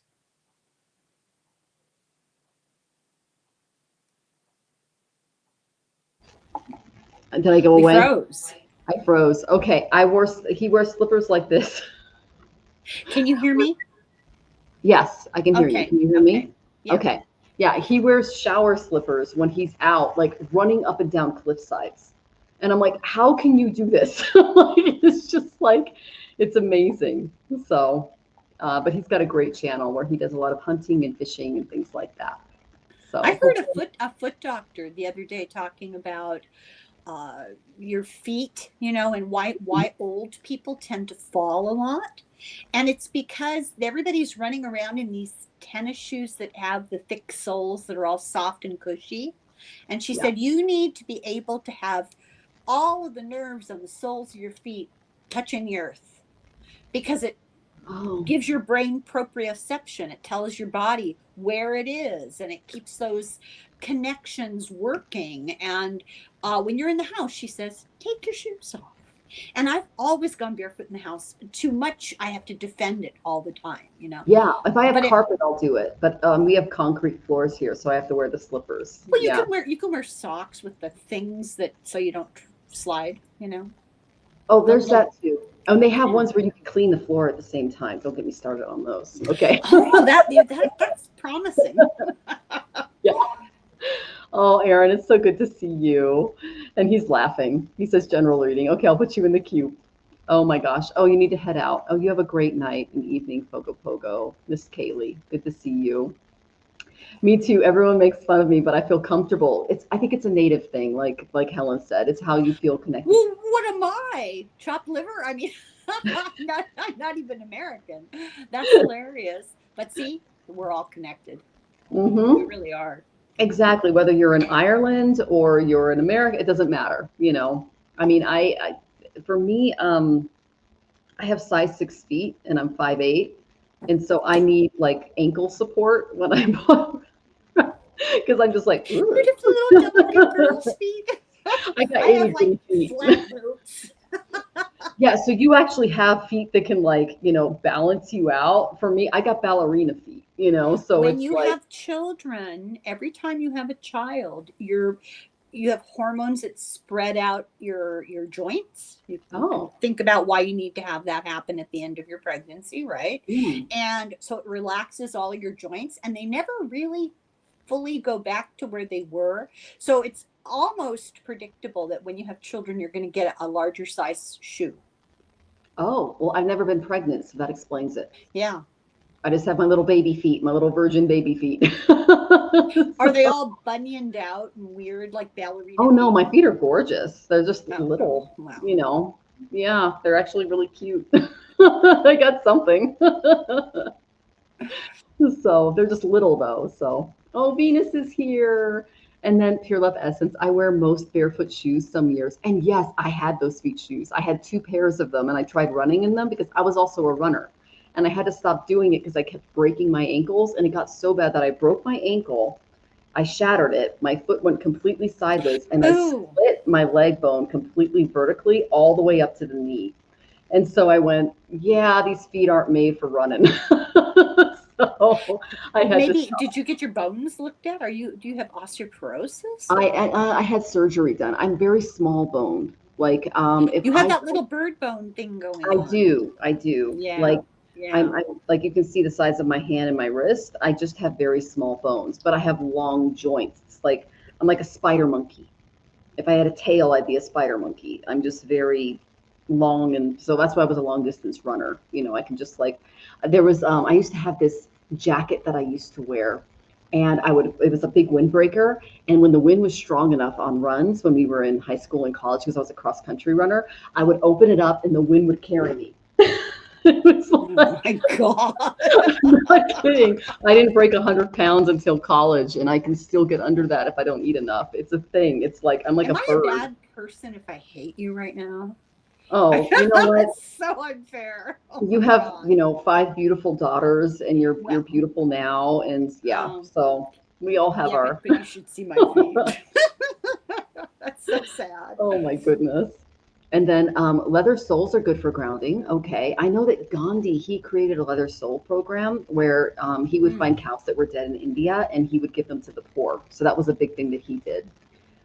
And everyone's giving us their shoe size. Okay. Oh, and I saw this. I watched the feet binding thing. Oh my gosh, they're like this. It's awful what they do to. Oh, and so they can't run away. Oh, 103 pounds. Yeah, I hear you. Like since moving to Mexico, I'm up to 115, which is like huge for me. You know, it's a big deal. And so, but when I was in Washington, I got down to like 98 because the food was too expensive and it was making me sick. So I'm really glad to be here in Mexico. I put on some weight. I'm probably under less emotional stress. That has a lot to do with it. You know, you feel. It's also the food. It really is. Really? I mean, there's something they're doing. But anyways, okay, Venus is laughing. Okay, let's get on to our questions. I'm ready. All right. Some patients, you're next, and then Erin, you're after some patients. To make plans for my first survival. I need to make plans for my first survival day in August. Okay, what is the first survival day? I don't understand that. Survival from Okay, what? so just to give you some background on some patients broke both arms and both legs while stepping off the porch that they just bought. That's Okay, right, yeah. and then they're on their third shoulder surgery now, and what else is going on? I mean, oh, and there's some issues with work because she's not getting paid by their employer. So it's just a lot of karma all at once. And then what's the first survival day? Okay, I want to do something special for my survival day. Oh, when she fell. Oh, right? Is that what I mean? Oh, that's the anniversary of when you fell. Is that okay. I'm at a loss as to how to plan, do it on my own. I need guidance, how to stay frugal. Oh, well, I got frugal cards for you. So I'm right there with you. Okay, let me pull a few cards. Am I getting this right? This is the anniversary of the day she was. Are we getting it right? Some patients? Is this about the and you're getting some love in the chat. Oh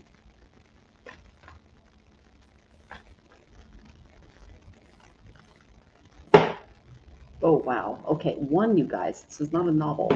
There you go. Okay. Ooh. All right. Okay, so we'll wait to hear, but you know me, I don't mind spending a little time on myself. Okay, so this is just like self-care, things like that. Okay, they're saying don't go overboard with my cards before Helen chimes in. I got Capricorn. Capricorns are not big partiers. They're the people who drive everyone home.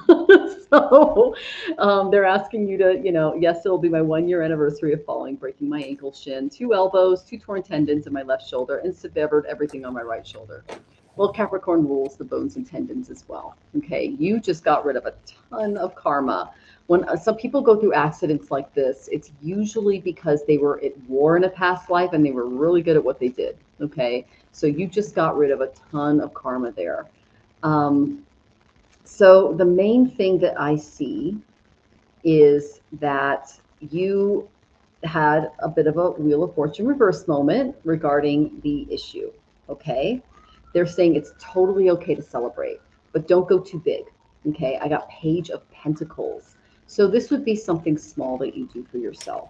I didn't get the Queen, I didn't get the King. They're saying do something special, but don't go overboard with it because you're still healing from the misfortune that you just received. And of course, Capricorn rules the bones and tendons. That's Saturn. So Saturn is saying, hey, you can celebrate, but at the same time, I still want you to feel this. So, but the next time a king tells you to go to war for him, you kind of do a second, thought and go, you know what? I don't want to do that. Those people didn't do anything to me and my family. Okay. Holy cow. Really? They just showed me the whole thing that caused this. Okay. Basically, you were under the rule of a king in a past life. You went to war for this king. You didn't really agree with what they were doing, but you did it under orders, and now you're having to pay it back. And Shani, the karmic teacher, is going, learn from this, but at the same time, I'm going to let you celebrate a little bit because that seed's been planted, okay? This is what the king was. This is what caused your accident. Are you ready for this? It was Duradna. Duradna is a narcissist who thinks that his army is his own personal They always do. Yeah. That he can do whatever he wants with. And he wants to let you know that this is not who you are as a soul, and that you need to learn from that experience. Just because the king tells you to do it doesn't mean you need to follow orders, even if you're a soldier, a soldier. Okay. Now, there's the whole story of Bhishma. That's a whole other thing. But this is telling you, do not follow false egos. You're learning this at work too. You tend to follow people, leaders especially, who are narcissistic, ego-driven, just, oh God, just horrible human beings. Okay. These are people that had way too much given to them and they didn't have to work for it. This is Duradna. This is unresolved desire, but they demand recognition for stuff they didn't do. Okay. He was driven by envy through just massive amounts of entitlement. And anything that someone said against him wounded his pride. His downfall stemmed from refusing any type of self-examination. And so he's teaching you that when you ignore the shadows, your destiny is going to bring you these moments. And I was raised by a man like this, so no judgment from me, okay? Because this card is asking you to confront inner shadows and acknowledge suppressed emotions before they take control, okay? So when it comes to the unchecked ambitions that are in and around you, they're going to sabotage your long-term success. So revisit the motive of why you chose to help certain people and why you chose to give them your autonomy. And that will help you rule your own life rather than allow other people to rule you in the decisions that you make and the actions that you take in this birth. Because in a past birth, you did this for people that are much like the people you're working for. They're taking advantage of you. They only care about themselves and they're narcissistic. Okay. So learn from this. Don't serve people like that. That's not who you are as a soul. Okay. I'm not a big partier, but I don't want it to be an ordinary day. Yeah, they're saying you can celebrate a little, but you need to learn from this because that's the bigger picture for you. Okay. Yeah. I got another message about what's going on here in the larger picture. Shall I go? Oh yeah.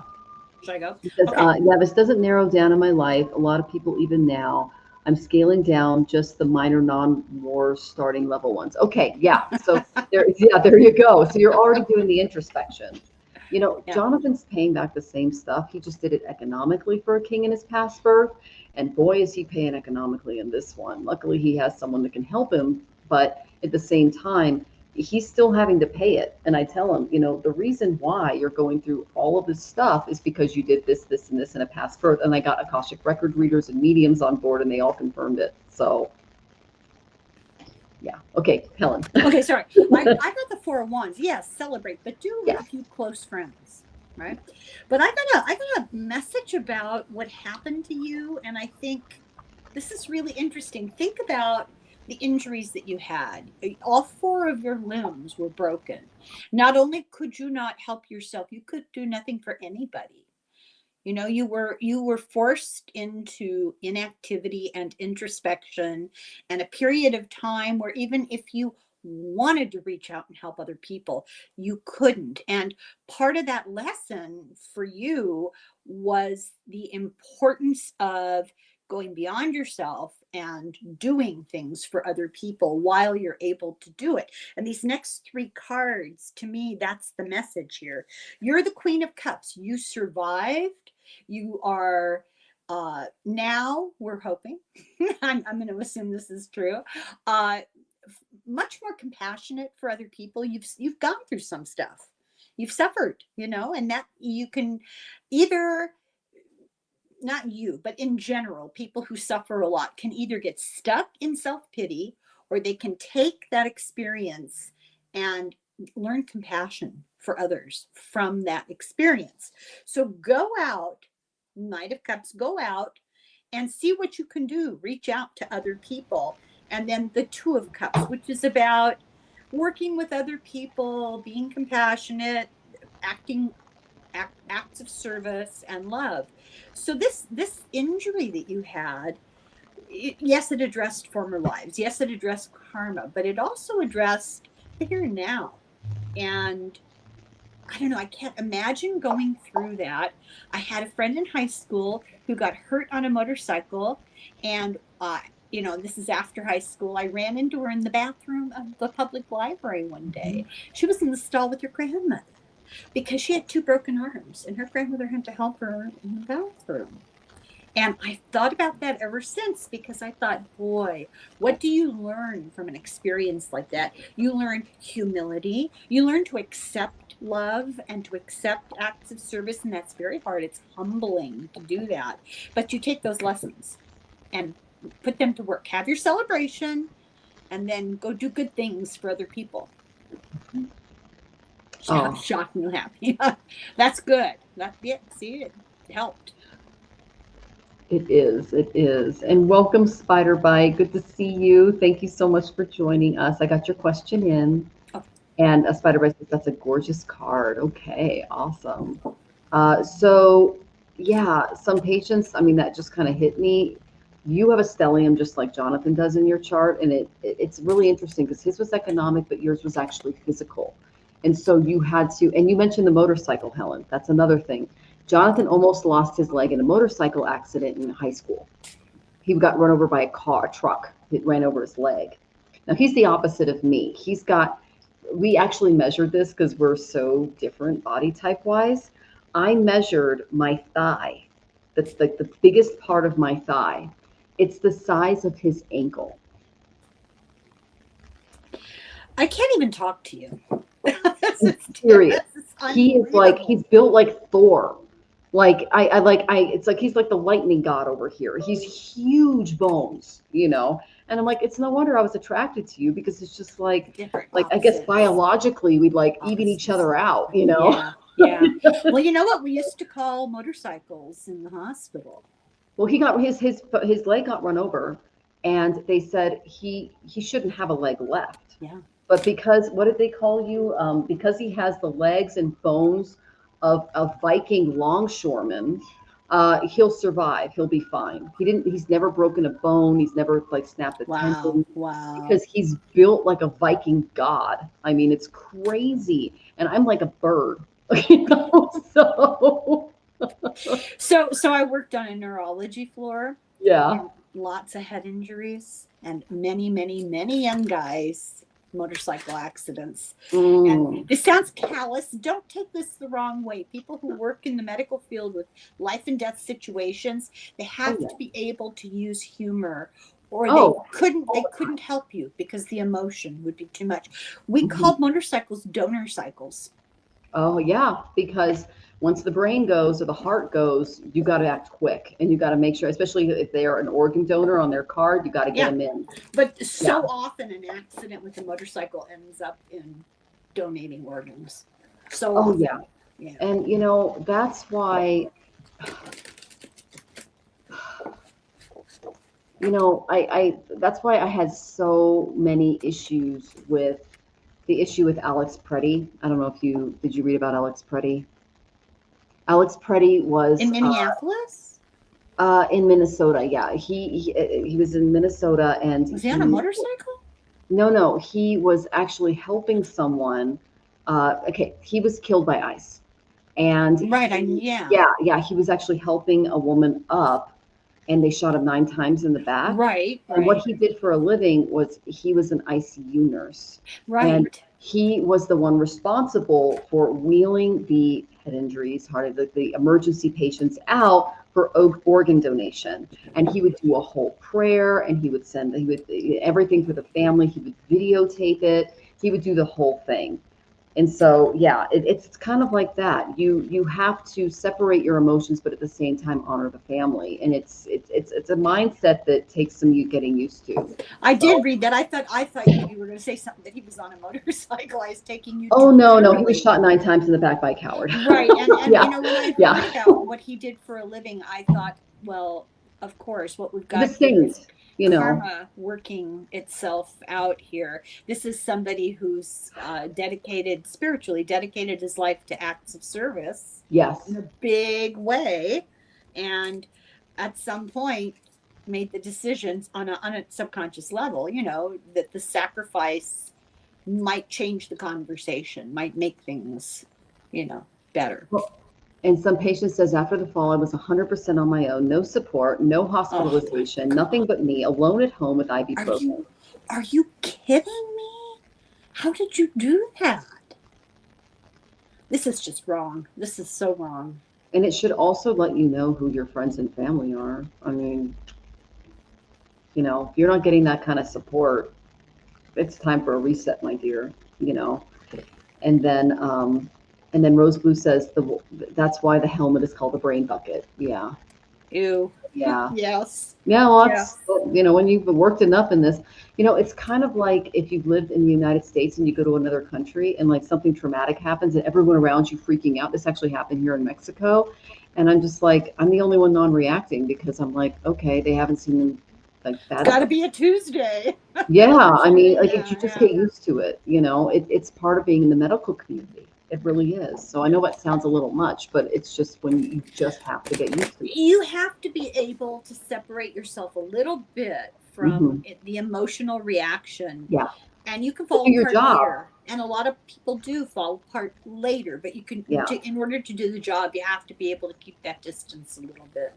And then Spider Bite used to ride a motorcycle because it helped to know I'm a woman or man, you know, you still have a head. Yeah, your nervous system is pretty much the same. Yeah, I used to, I mean, I dated a lot of guys that rode motorcycles and I'm really glad I didn't die. So there's that.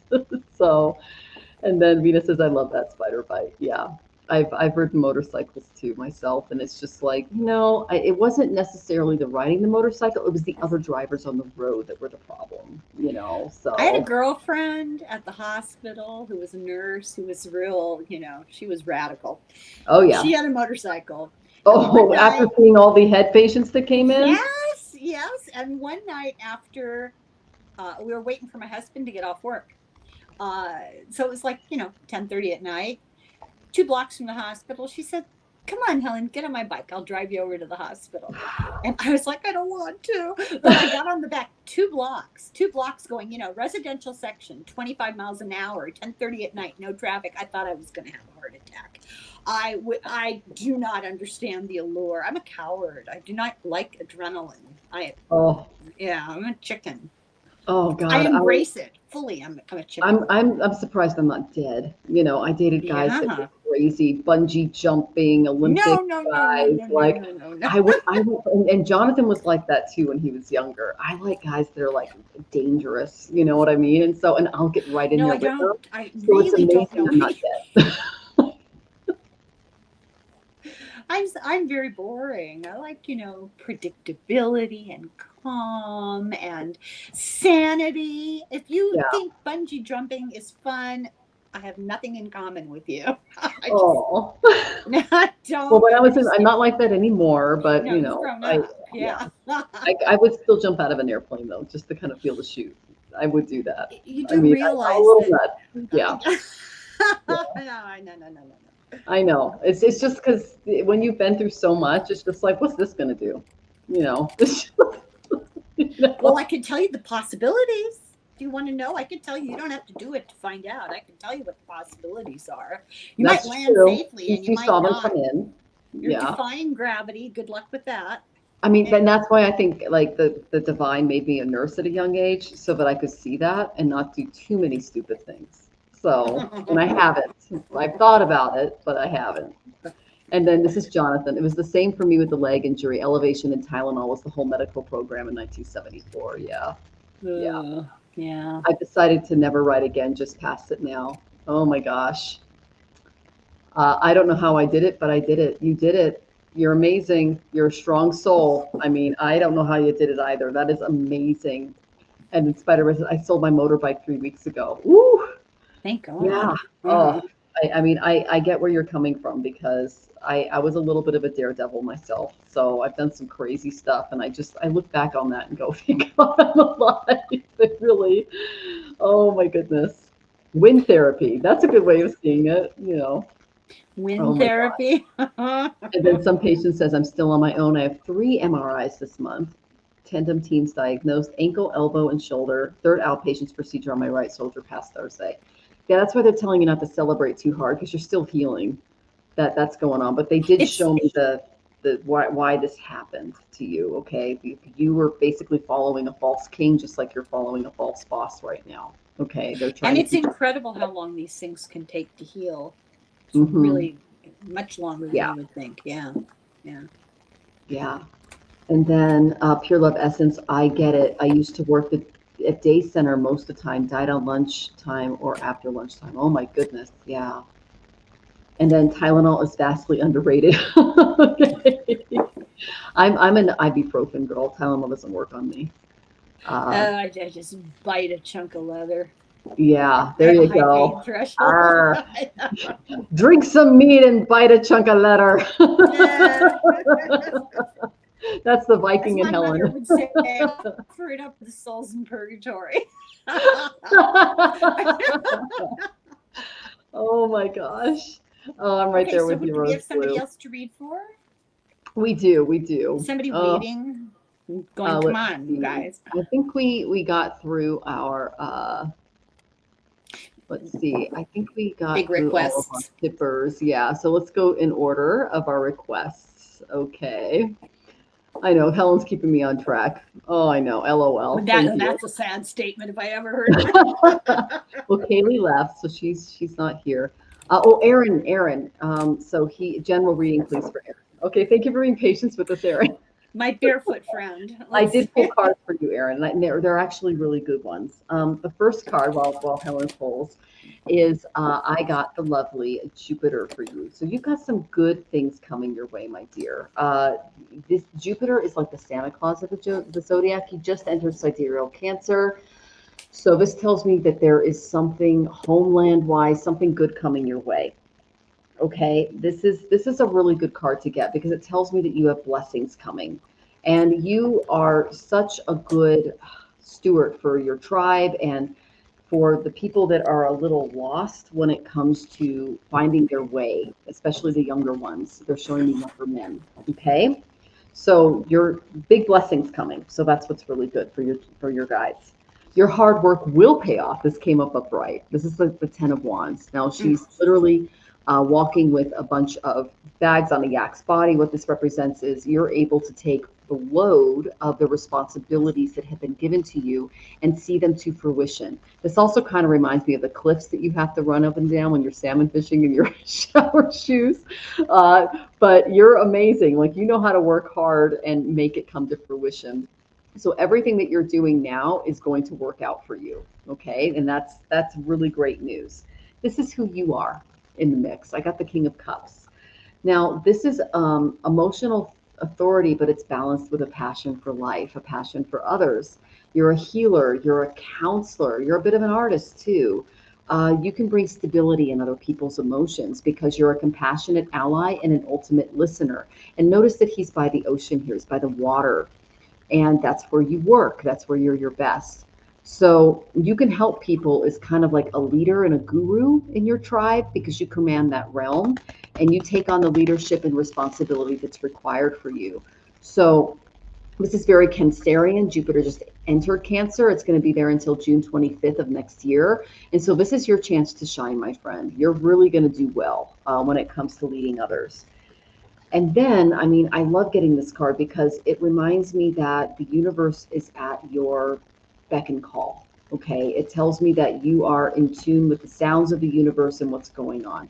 I got the Infinity card. This is Shanka. When Shanka sounds, which is the divine conch, a sacred beginning is unfolding within your environment. It announces beginnings and endings. So there's a cycle of creation coming your way. It's a spiritual spiral form. It symbolizes eternity and purity and divine sound. And in sacred tradition, sound itself is creation. So you have a fresh emotional chapter opening for you. Any new idea, project, or phase is going to be given a lot of positive energy and spiritual protection. And if you're thinking of a new venture or creative idea, your artistic pursuits will be favored as well. Know that every ending is signaling a new beginning. So do any kind of sound healing, breathwork, mantra, whatever you do to keep yourself grounded to earth, to spirit, and it will be supported at this time. So great positive cards for you, Aaron. And I love blessings. I always say the creator doesn't put weight on weak people. I love that. So Aaron. And then even when I try not to lead, I always get thrusted into that position because you are a leader. I'm going to be in National Geographic, the magazine. Send me the article. I'll put it on my social. Are you writing an article? Wow. Or are they covering you? Oh my gosh. Like he's if you go to his channel, Aaron Whitefoot, everybody, it's right here. He is a professional native fisherman and huntsman in Guys, Washington that must be State. why. He's part of the tribal Yeah. movement. So follow him. Okay, guys, he makes incredible videos. Okay, His Taylor, cards show that. It's so interesting. I love it. I'm glad to know that little bit about him. So I got the Six of Cups, which is a connection to the past, a very strong connection to family and tradition and the way things used to be. And you got the King of Cups. I got the Queen of Cups. I think that this is, when we get farther into the reading, this is implying that there is a deep knowledge there coming from a place of compassion that's going to serve you because you have a challenge coming up, the Ten of Swords. But not to worry. Turn to that history, turn to that generational connection that you have. I don't know, maybe a little shamanic magic. I don't know. He has it. Magician. Yeah. And you will be able to move beyond the challenge. It'll be the beginning of a new project. Maybe this is that National Geographic thing. And it's going to present you with some sort of choice, but you have that sense of justice and intelligence that will help you to make the right decision. This is such a strong reading to have these three cards influencing you. You know, the choice can be governed by your intelligence and your sense of justice, but also by the compassion that's an innate part of you, and that little bit of magic. So that's what I got. I love that. And it says it's on the Hanford Elk Hunt. It's Dustin's on my YouTube. It's the new path of challenges. I love that. And everyone's saying congratulations.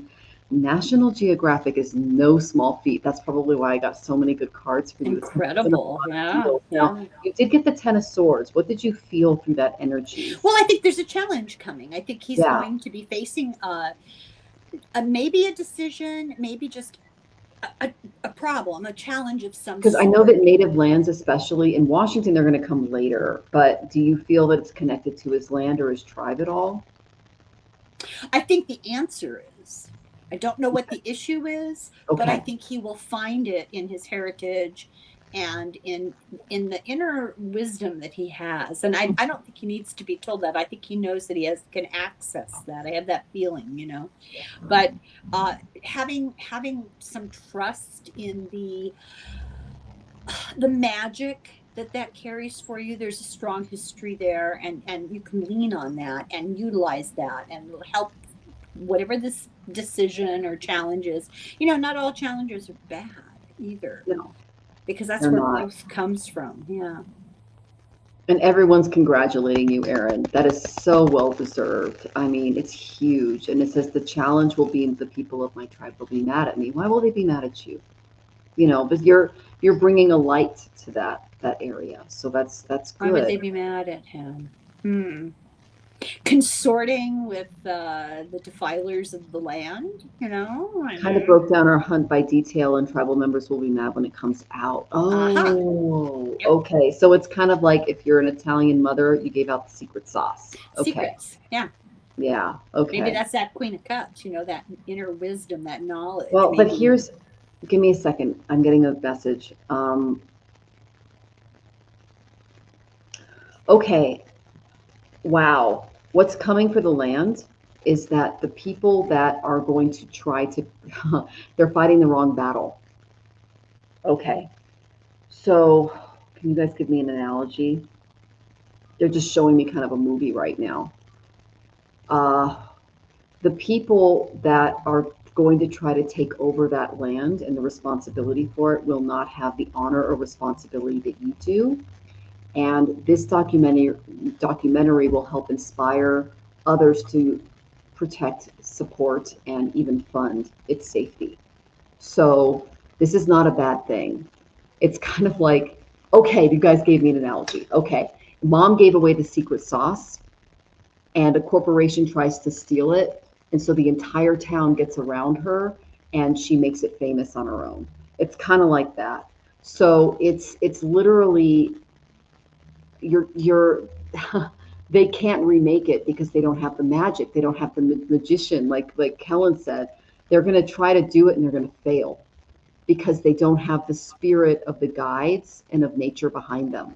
So what your people need to understand, what your tribe needs to understand, is you can teach them how to make the sacred sauce, but only mama can make it. Only there has to be spirit behind it. There has to be the love. There has to be the energy. They were not going to be able to do it. This kind of happened with me in a separate thing, but that's what I'm getting. And then I wrote down. Can I guess something? I'm gonna guess that this is already done, or is this going to be happening soon? Because if it's going to be happening soon, then the advice that the cards would give is this is your opportunity to enlighten people about the heritage and the ways, the customs.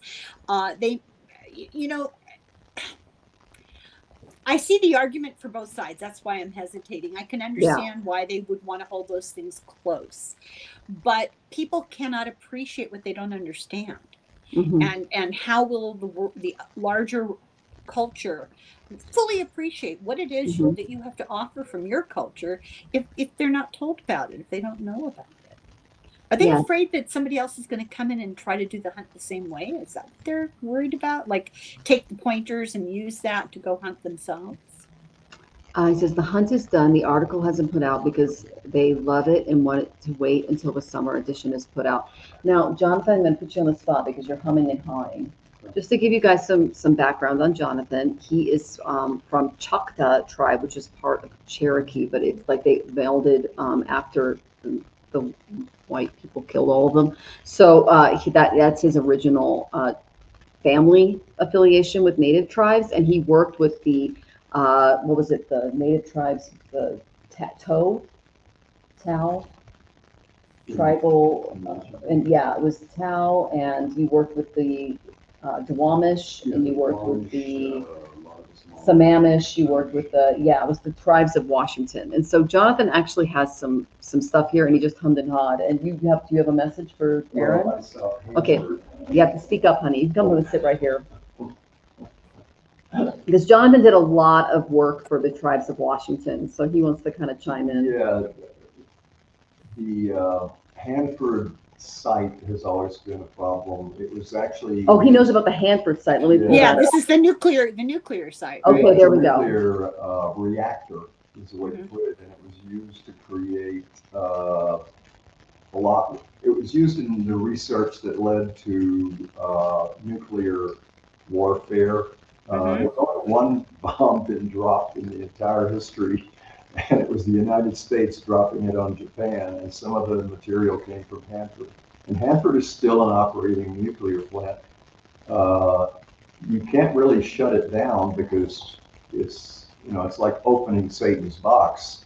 Satan's out of the box, So, if you're bringing any attention to Hanford, it's just going to be how your people have been able to survive around that all these years. You did it for millennia prior to Hanford.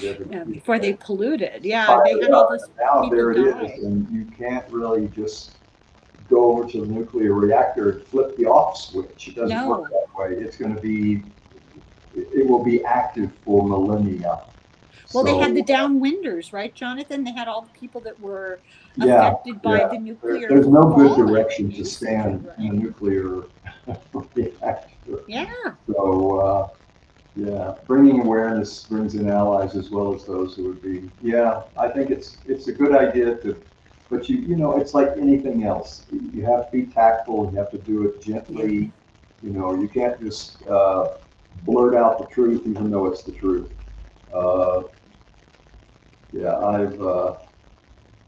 I've heard about this, and my former partner spent a lot of time working with. She spent her whole lifetime working with the tribes. Basically her whole lifetime working with the tribes Yeah. in the Puget Sound area and as far down as Yakima. Yeah. So, but yeah, the nuclear thing is just, it's an atrocity. And it's, you know, the devil is out of the box. Yeah. You know, it's active. You could gently shut down the reactor and it will still be radioactive for millennia. Yeah. So the idea that they're trying to now, you know, turn it into something else is just, it's continuing a bad situation. But they're the bullies. They got all the weapons and the money. What really scares me is to think of our current administration having anything to do with nuclear power. Oh my God. Well, Jonathan, the inmates are running the asylum, right? It reminds me of like Batman, you know, like they even look like Batman villains, you know, Yeah, it's just. Scary. Yeah, they make the Batman villains look like, you know, Charlie Brown. Oh. So anyway.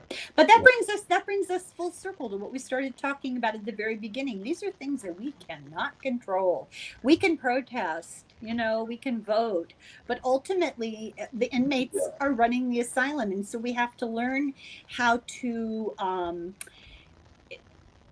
dissociate, that's the wrong word, detach from the material part of it and use it as an object lesson for spiritual growth.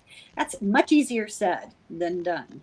Yeah, absolutely. I'm reading what Aaron says here. I am so glad to hear that you're able to use the land and that things have been tested and things have been tested and it looks like you'd be able to use it productively now. That's a huge step for your people and for all of us. So God bless you for doing that. Mm-hmm. We'll be looking for it. Yeah. Yeah. Okay. I knew he'd do something about what was going on because that's been Jonathan's most of his life. So thanks, Jonathan. Yeah. You guys are the first to know exactly what my interview was on. I didn't explain it to anyone. Oh my goodness. Well, congratulations, Aaron.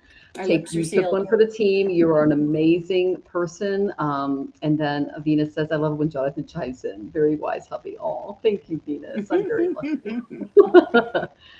And then everyone's talking about your tribal leaders will not approve of my interview and will frown upon me. Do you have any advice for him regarding that, Jonathan? You know, doing good always comes at a cost. Yeah. It really does. And people that curse you now will bless you in the future. Yeah. That's right. So there you go. It's all about the intention. It really is. And your intentions are good. So you're going to be okay, Aaron. You're doing the right thing. And you're getting lots of hearts. Thank you, Venus. And then let's see. Just making sure I've got everybody here. Everyone's talking about their native history. Oh, that's beautiful. Oh, I feel left out. Oh, hey, I don't think I don't know who I am. So I just like, I'm left out of all the conversations, Helen. My grandparents grew up next door to each other. Oh, of course. I don't know who my family is. So we're like, you know, I'm just a big question mark. So. And we're probably the most boring DNA profile anybody has ever done. It's so funny. One of my daughters had her DNA done, so it was a reflection of all of us, right? And I told her ahead of time what it was going to be, and I was right, you know. And after she posted the results, we have a little family thread going. Within 30 seconds, all 4 of her sisters had said exactly the same thing. So funny. And I quote, "We are so white." Well, so I did get a DNA panel done a few years ago and it came back with Uganda. So I don't even want to get started with that. I have no idea. But there were a lot of like European settlers there. So, oh God, that's so interesting. Yeah, Uganda is where like most of my bloodline is from. Well, you know, they can narrow down when they do it. I don't know if this is true of every place in the world, but when it comes to Ireland, they can narrow it down to like what area of the country your DNA is from. It was all from the same place. Yeah. I think they call that, I don't know, intermarriage in your family. I don't want to use the word. I'll get in trouble with YouTube. Oh, But yeah, I don't know. yeah. I don't know where I'm from or who my parents are. So I'm just like, okay, I'll just be me. I didn't have kids, so I'm just, being me. And then reported the Persians pulled a group of clinicals to help them. Oh, okay. Okay. And then it's not the critic who counts, not the man who points out how the strong man stumbles or where the doer of deeds could have done better. The credit belongs to the man who is actually in the arena. There you go. There you go, Aaron. That's just for you. And spider bites Australian. Well, that explains your name. I've been hospitalized for a spider bite. So the spiders in Australia are no joke. Well, was it a brown recluse?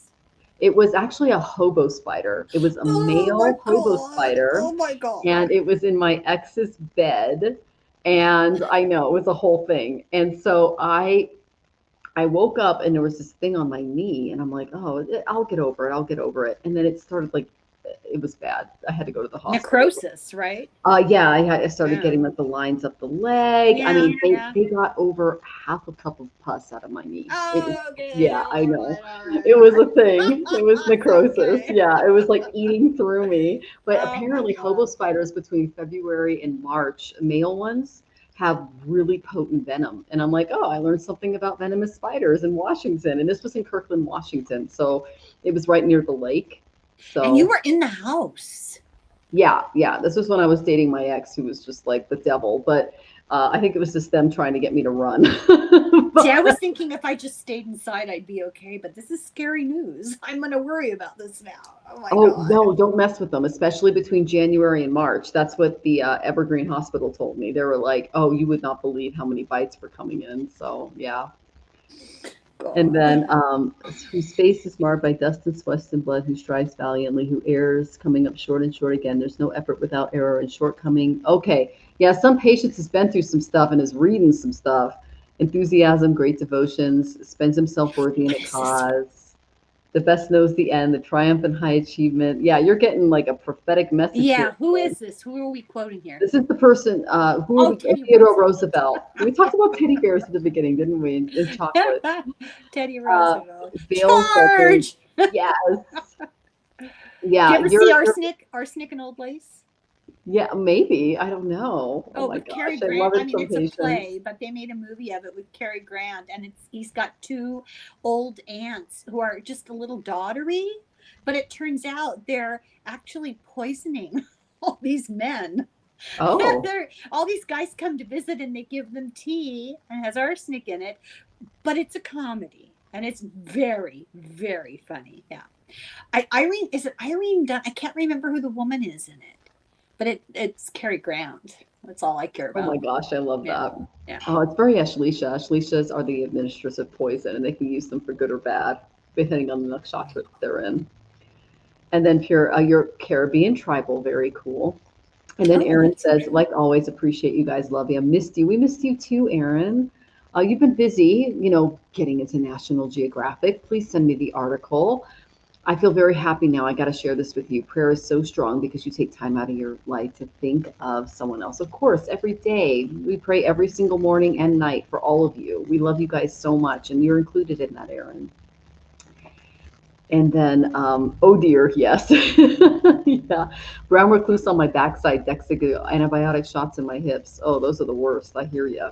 And they call it your cousin to the hobo spider. Yeah, they're cousins, but one looks like a razor blade on the back, and one looks like a violin. Yeah, I learned all about spiders after this happened, and I'm like, I didn't know we had poisonous spiders in Washington because my parents, I grew up I knew the South, and I knew about recluses, and I knew about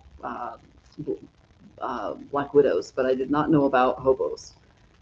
When I was a little girl growing up in California, we had tarantulas. Tarantulas. I mean, these things are like somebody's been. They're like wolf spiders. Yeah. Yeah, it's like a Vincent Price movie, And we were up visiting some friends who just lived on what they call it the Riviera. It's just up in the foothills. It's town, and my sister was in a playpen, and I was about 6 or 7, and I look over, and there's a gigantic tarantula in the playpen with the baby. And when you're 6 years old, it's a little difficult to convince adults that you're not kidding, that you saw what you saw. But there really is. Yeah. Yeah, Oh, I that's totally hear true. you. They're Yeah. nuts. They really are. And then let's see.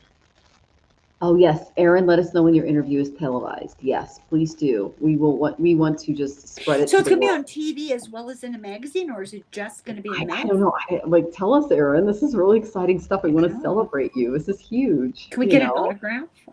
Oh, come on. I mean, Aaron, you are so deserving of this. I mean, if you guys watch his channel, it's pedal to the metal. It's amazing stuff. And then, yes, this is a famous quote by Teddy Roosevelt. Yes, great fun movie. Okay. Well, thank you for contributing some patience. You're amazing. Let's see. Let's see. Do. Arsenic and Old Lace was Elaine Harper. Okay, there you go. That was the girl, the fiance. Okay. And then Fiddleback, yes, that's what I learned this all, oh gosh, when I was 20 years old. I wasn't even, because I was getting my master's degree at the time. I was 20. And I, yeah, and I learned the difference between the two. They said a hobo spider is the cousin to the brown recluse, but one has a razor, like it looks like, the things, the box openers, and they have that Yeah. little razor mark. Mhm. That's how they show me. Like, if you see that in your house, because I'm allergic to certain things, and apparently insects Spider are bites. one of them. Yeah. And so, like, if I get stung by a bee, it's a little different. If I get even insect like mosquito bites, it's like a welt. It's big for me. I get like a dinner plate sized area, like a Mhm. histamine reaction, and the worst part, it's red and raised and hot, Mhm. but the worst part of it is it itches. Yes, Just yes. I itches. might have a Oh, little Irish in me. I don't know. I You think have that's, the we're green eyes and the delicate. auburn We're hair. very delicate. Yeah, because I was told that, like, by my doctors, because the people who raised me were Irish, but I don't know if I'm Irish from my like OG parents. Blood, yeah. Yeah, but I do have the green eyes and the auburn hair, and so it makes me wonder. They said, all of the conditions that I've had are very Irish. So yeah, I don't know. All your allergic reactions fit the bill, that's for sure. Yeah, and the thing is, it's very hard to get me drunk too, which I guess is another Irish thing. When I was in college, just like everyone's doing shots, and I'm like, this is a waste of money. It's just like there's no point in me drinking anything because it's like it doesn't really have Somebody an was effect. talking the other day, I don't know where I heard this. Somebody was talking about how much it costs for one drink out. It was like $17. Oh, it's insane. And like for me to have a shot is like drinking water. So there's just no point. I mean, if you want to get drunk, just buy a bottle and take it home. I just don't understand why you would spend that kind of money. I don't get it. It's crazy. Yeah. Yeah, I don't understand it. I really don't. And then oh gosh, we're just having fun. Are you okay, Helen? We're just I'll talk about anything. okay. It's like we're just all sitting and You know talking me. now. Oh my gosh. Hey Marvy, good to see you, sweetie. Oh, okay. I put around the house, it conquers from conquer tree, it rids of spiders. Oh, that's interesting. Oh, okay. We got some folk stuff here. And some patients. I've been bitten by 4 black widows and 2 brown widows. Did you just come down to pay bunch? Like, are you like a Vedic god who just said, take all of my human births and get them done in one lifetime? Oh my God. You have been through so much. What are you sleeping in the woodpile? I mean, After breaking your you legs doing? apart. How is that possible? I mean, oh my gosh, you've been through so much. Oh, and Nat Gino has her channel. Okay. Okay, so Aaron says they first wanted to put it on social media. It went through 3 or 4 editors and this badass, and now they want to put it into the This is magazine. badass. Not That's a TV, not professional yet. evaluation. But Aaron is pure television. I mean, he's so entertaining to watch. Now, I'm a vegetarian, and it's just part of my journey in this birth. I might have liked animals or meat too much in a past life because I got Saturn in the 6th, but I'm pure vegetarian. But I totally respect hunting and animal. I feed I actually cook meat for my dog every day, so I have no problem with it. But I really respect hunting. I really respect fishing, and you're a total pro at it. And they could do a series on you, Aaron. Like, you are so entertaining. The shower shoes thing, I don't know what it is, but I think it's the funniest thing I've ever seen. I don't know how you do it. It's like you're like Superman walking like down these cliff sides, in shower shoes.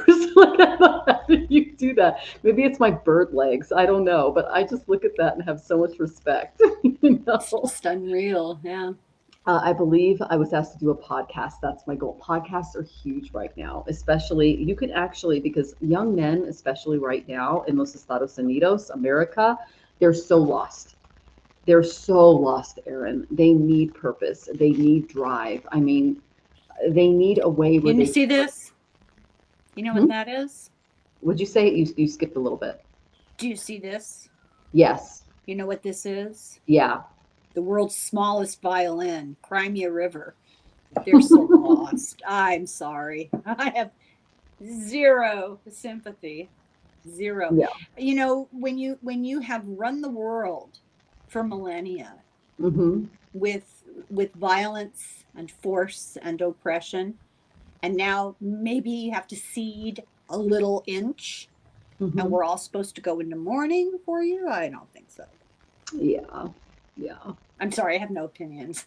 And then about some anything. patient says the magazine is such an honor contract. Yeah. It's huge. And then, hola, bonita, Marby. Oh, salúdame a tu esposo, Jonathan. Oh, the World Cup is here, by the way. Oh, we are having so much fun with this. FIFA and Mexico is killing it. Like killing it in football, aka soccer in Los Estados Unidos. They're killing it.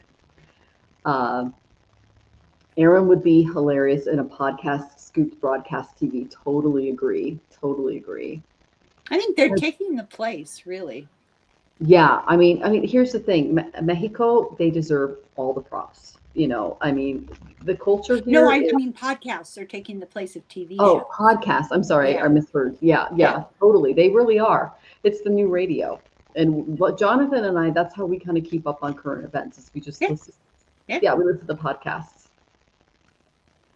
And then some patients has had 4 near-death. Oh my God! Like you're just here. You're just some kind of like, I can't. You need to schedule. I want to do a reading for you just so I can look at what's going on.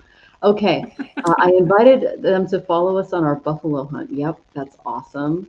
And then I got asked to do small podcasts but declined. Okay, you didn't pay. I'm just going to pull a card for that just because. Yeah. We got a celebrity in the house, people. Helen, what does the chariot mean? Well, I think you might want to reconsider that, Erin. Seriously. I think you might want to give that some thought. Podcasts are, even the small ones, even the unimportant ones. For example, my podcast. Mhm. They are the newest form of communication of ideas, and they've brought it to the public. So not only are they available for free everywhere for everybody, but anybody can do it. So you have to be discerning. You know, they're not all gold, but there's so much out there. I've learned so much from podcasts. I listen to them all the time. Yes. And It's it's how the you up can and get the coming message thing. out. So it's worth it. It's worth getting involved in it. And then this is the kicker, Erin. You can then become famous via these podcasts and point out the injustices being done to your tribe and get a powerful financial backing behind you. Think It's an about opportunity, big it. opportunity. It is. It's huge. Yeah. The more you put yourself out there, the more support that you're going to get from the collective, and the collective has resources to support your tribe. It's hard. Let me warn you about something though. If you're going to be, if people offer for you to be on their podcast, they invite you, be discerning about who it is that's hosting, because there's a lot of toxicity out there. Yes, there is. And then, okay, I finished up my grant to travel the world, Washington State, speaking on my YouTube and Facebook, my life in general.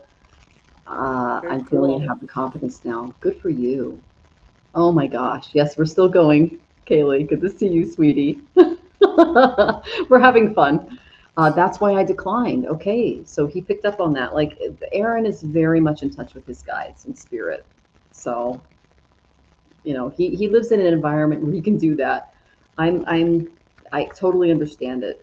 Since moving to Mexico, I feel more connected to this land than I did in Los Estados Unidos because it that's just, interesting. yeah. I mean, I'm surrounded by volcanoes, which explains my temper. But that might be the Irish thing. I don't know. But Well, but you lived in Washington State. Isn't that part of the Pacific for most of my Rim? life, yeah. Yeah. But I also traveled the world for most of my life too, because of the military. But it's interesting, you know, to kind of, yeah. He goes, yes, that's okay. That's why he declined. Yeah. So you picked up on that, Helen.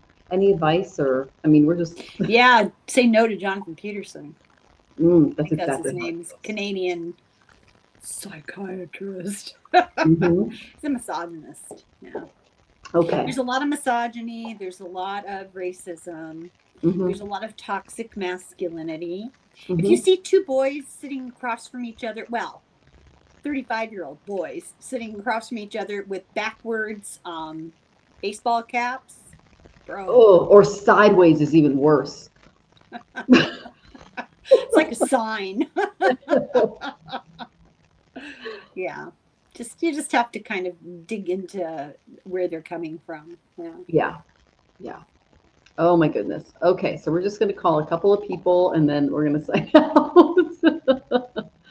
Yeah, I Okay. have to go. I have family visiting. I know. We have family. I was just thrilled to be able to do this because I had a reason to be up here. It gives you a break. I understand. Yeah. I totally do.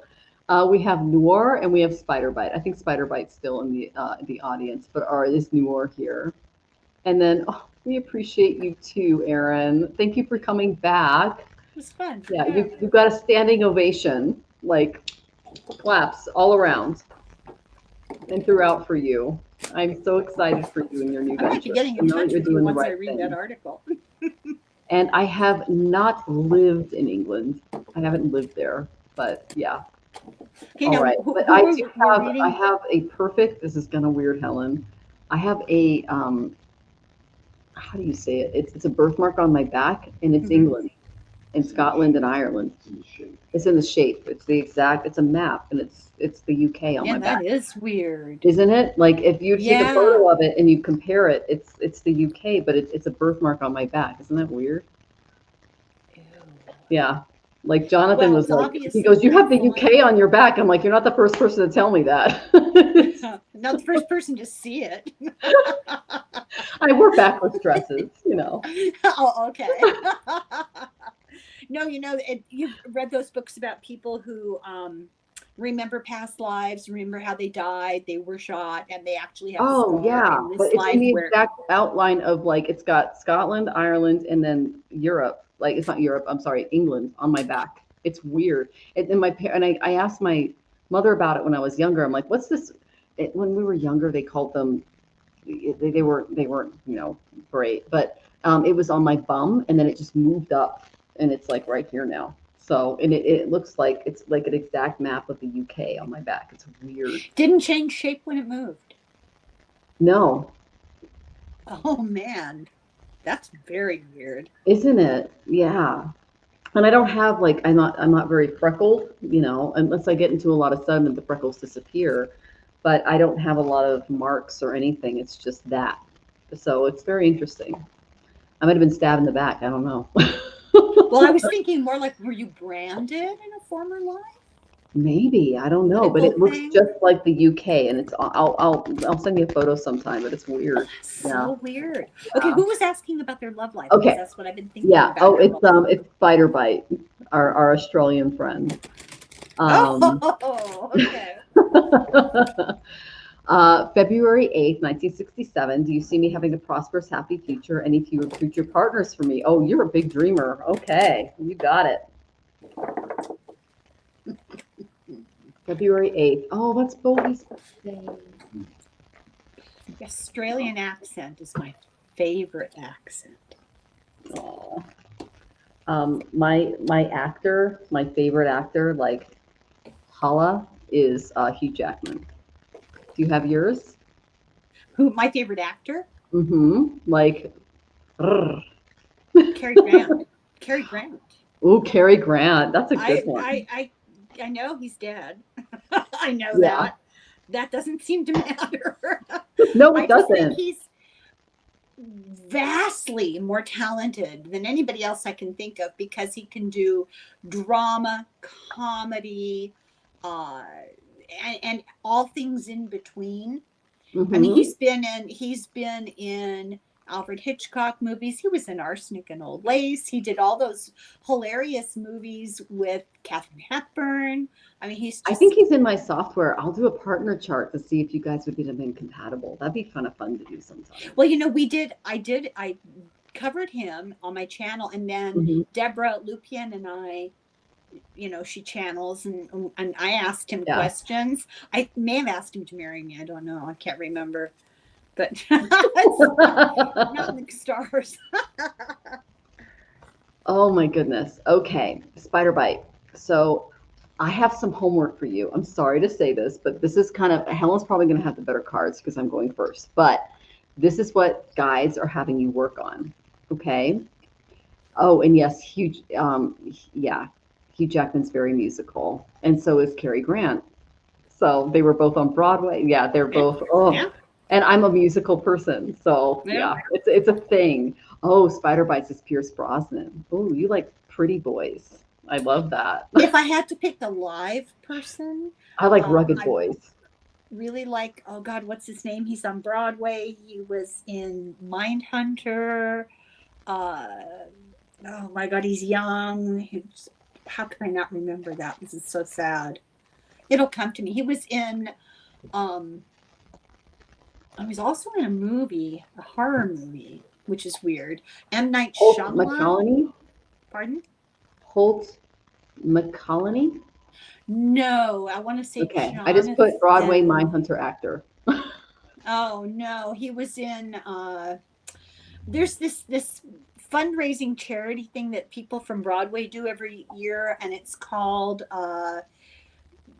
Broadway Backwards or something like Miscast. And they take roles that they would never be, like male female switches or old young switches or whatever, and like they had two guys do I Am 16 going on 17. I am 16. And they didn't camp it up. Yeah. It was really good. Really good. I was in that. Jonathan, he was in Hamilton. He was King George. I might have a mental block. Jonathan Groff. Got it. Okay. So for the Miscast one year, he did Sutton Foster's performance of Anything Goes from the musical Anything Goes, and it's a female part, and he did it with all these. She does it with cute young sailors, and he's gay. He does it with cute young sailors, and then oh my God, it's so he's good. so Irish looking. You are he's so good. Even has a large forehead. He's so talented because he's also done Mindhunter, which is serious and dark and really subtle, nuanced kind of role. I think he played John, oh God, I'm not going to remember any names tonight. The guy that invented the serial killer, basically. He also did this M. Night Shyamalan movie where he goes out into the country, and they're in their country home with their little adopted daughter, and a nut job shows up. He's really good. He's got a lot of talent. And apparently, according to Kaylee, he was Kristoff in Frozen. Oh, I never saw Frozen. I saw parts of it because I have friends with kids. I was taken at gunpoint to every Disney show for 25 years because I have all these kids, and if I never see another Disney animation, it'll be too soon. Sorry. I hear you. Well, you can make your own now with AI, so there you go. I can't. Oh my gosh. So let's talk about this love. Okay, totally. Okay, let me get your question back up. I have an interesting situation here. I have nothing going on right now. The Knight of Swords. There's just sort of not a love life at the moment, and I get Five of Cups and the Five of Pentacles. This is a lot of sadness, a lot of grieving, a lot Right on of theme. heartbreak.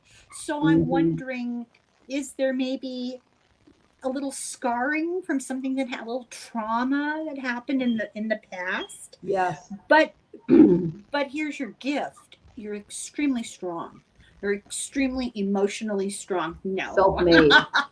Okay. This woman is self-made on acid. Yes. And there is the potential for something coming down the road here, the start of a new journey, the start of a new opportunity for you. And you just have to be a little more calm about it. Yes. I think you jump into relationships wholeheartedly, enthusiastically, and sometimes maybe a little balance and waiting to see how it unfolds might be the smarter way to do it, because you don't want to commit too soon. You don't want to commit too much because you don't know what you're committing to. And that can break your heart because you have these romantic ideas and then that doesn't work out. And it's very traumatizing. But you're so strong, so you can do this. And you have the ability to be balanced and temperate. Yeah. So I think the potential is there. Yeah, my advice, I'll tell you what my advice would be. Oh, yeah. Before you think about starting a new relationship, maybe spend some time in reflection on what your dating history, what your love history has been, and try to find patterns there and maybe look at the traumas. You're not popular in your family. Oh, neither am I. Don't worry about it. Family unity is overrated. No, I'm not. I'm trying to make light of something that's very serious, but you need to know that lots of people go through that. But you have that strength and temperance, which is a gift. You do. Yeah, you're a self-made woman. I got the Nine of Pentacles. This is the sign of you. By the way, she's not wearing a crown. She's not backed by a man. She grew that vineyard herself. She tilled that soil. She see that hawk that's sitting on her hooded on her hand. He goes out and finds out what her enemies are and how to subjugate them. She's kind of like a mafia boss. Okay, that is you. You are the mafia boss of your own life. You don't need a man to complete you. You are a motorcycle riding badass. Okay. I got Sagittarius. Sagittarians are not afraid to get out in the world, try new things, explore, adventure, do amazing things, okay? Heal themselves. Then you got Taurus. You can actually supply for yourself, make a whole vineyard for your needs because you have figured out how to do this without the support of family, of roots, of things that have been standing in your way. That makes you an extraordinary human being, and especially a woman, because you had to work 10 times as hard than the guy who inherited. Actually, no, he didn't have to work at all. In heels. He didn't inherit it from his father, okay? Because he had to meet guys who did. Now, I got that you did not see the results of your hard works in a lot of circumstances. The reason for this was because they are literally building you up to be, like I said, the self-sufficient woman. Okay, I understand this. I don't even know who my family is. Okay, I was trafficked. My mother was a teenager. Given who might have trafficked me, I might even be in the Epstein files as a baby. Okay, that's how nuts my past is. Okay, it's crazy. You went through some stuff. Everything that you did was not recognized because you were being built up spiritually to become someone absolutely great and amazing. That comes through suffering, that comes through trial, that comes through endurance. And through that, you will become the woman that you're supposed to be. These are the kind of men that Spirit is serving you. Nasty kings. I got the King of Pentacles reversed. These are guys that misuse their wealth. They misuse their power. You might have been born into a family like this. Okay. I completely understand if you did. Okay. And you know who I get that card for every time. I know. There you go. Every time. The birthday boy. Yeah. This is a guy who just little trust fund baby, does what he wants. Daddy's going to bail him out. This is this kind of energy. Okay. So this is not the best kind of energy that you want in and around you. And then it says, ooh, I love that. Yeah, she is. And you're here to break apart those little trust fund babies that couldn't ride on the back of your motorcycle because they pissed themselves. That's the energy that I got, okay? Goosebumps. You do it. Put on your leather, get out there and rule the world. Don't let them break your heart. Yeah. And you don't need a man to complete you because you're complete yourself. But if you do eventually find them, you're going to find them in the form of someone who really enjoys a woman that has all of her eggs in her own basket and who's looking for adventure and can maintain herself and her stability. You know what I tell my girls all the time? And they're, now they're beyond this, but when they were young and they were always, agonizing over guys, I used to tell them, you concentrate on yourself. Yes. You make yourself the greatest you that you can possibly be. And that energy is going to attract the right kind of person. Yes, it will. It will. So you asked about Pisces energy, spider bite. I got 4th house. This is ruled by Cancer. You need a house husband. You need someone who's going to rub your feet. So do I. You need someone who's going to draw you a bath, give you a massage, have dinner ready for you, because you're a badass. Okay? You need someone who is going to make a house and a home for you. Those men exist. Go find one. Okay? And then I'm nearly 60, still not an adult, but I'm finding more power these days. Do it. You do you. So you're hunting up on your Saturn return. Get a reading from me. I can tell you where the bombs are coming, so to speak. Adulthood's overrated too, by the way. It really is. Yeah. But yeah, if you schedule a reading for me, and because you're a listener, I'll give you a discount if you email me. But seriously, I'm actually really excited about your energy. And you're so welcome, my dear. Oh my gosh, can I sign up for one of those? I love house husband. I'm still training mine. Can I say that? Can I tell them about the sweeping thing? Okay, my husband can't even sweep. Oh well, yeah, it's been genetics. I mean, it's that broken Y chromosome. Oh my gosh, he was born in the South. Okay, so he's got that. But he also spent all of his time working. And so I'm having to teach him how to do everything domestic because I'm taking over it because you guys know his background and his dementia and everything. And so I'm teaching him how to take care of the house because I'm working during the day. And so I'm like, this is how you do the dishes. He's actually really good at the dishes. I'll say that. But everything else we're learning. So yeah. It's a thing. So we lived in the same house for 43 years, and my husband still doesn't know where the dishes go. He will unload the dishwasher. Nobody needs to ask. He'll do it, but you'll find dinner plates with glasses, and and coffee mugs with the soup bowls, and oh my gosh, it gosh. offends my Taurian need for absolute. Never changing anything. Everything has to be the same. So spider bite, find a man who loves to do dishes. Or get a good dishwasher. Buy a good dishwasher. Why wait? Yeah, that's true too. But there's still, you have to put them away, and you have to put them out, and it's a whole thing. Yeah, but if she's not in a relationship, then I mean, a domestic householder is what I got for the best man for spider bite. A guy that's just been around sisters and mothers his whole life and just has no problem doing the mending or the dishes or anything. Like that's your guy. Someone who knows how to match socks. Yeah. Like you come back on your motorcycle and you're all sweaty and dirty, and he's like, "Oh, you're so fucking hot," and he takes your clothes off and washes them. All right, we don't want to hear what you're up to. That's your romantic novel, spider bite. Oh my God! Even packing the dishwasher frustrates her. Okay, this is a woman on a motorcycle. She needs a domestic male. Oh.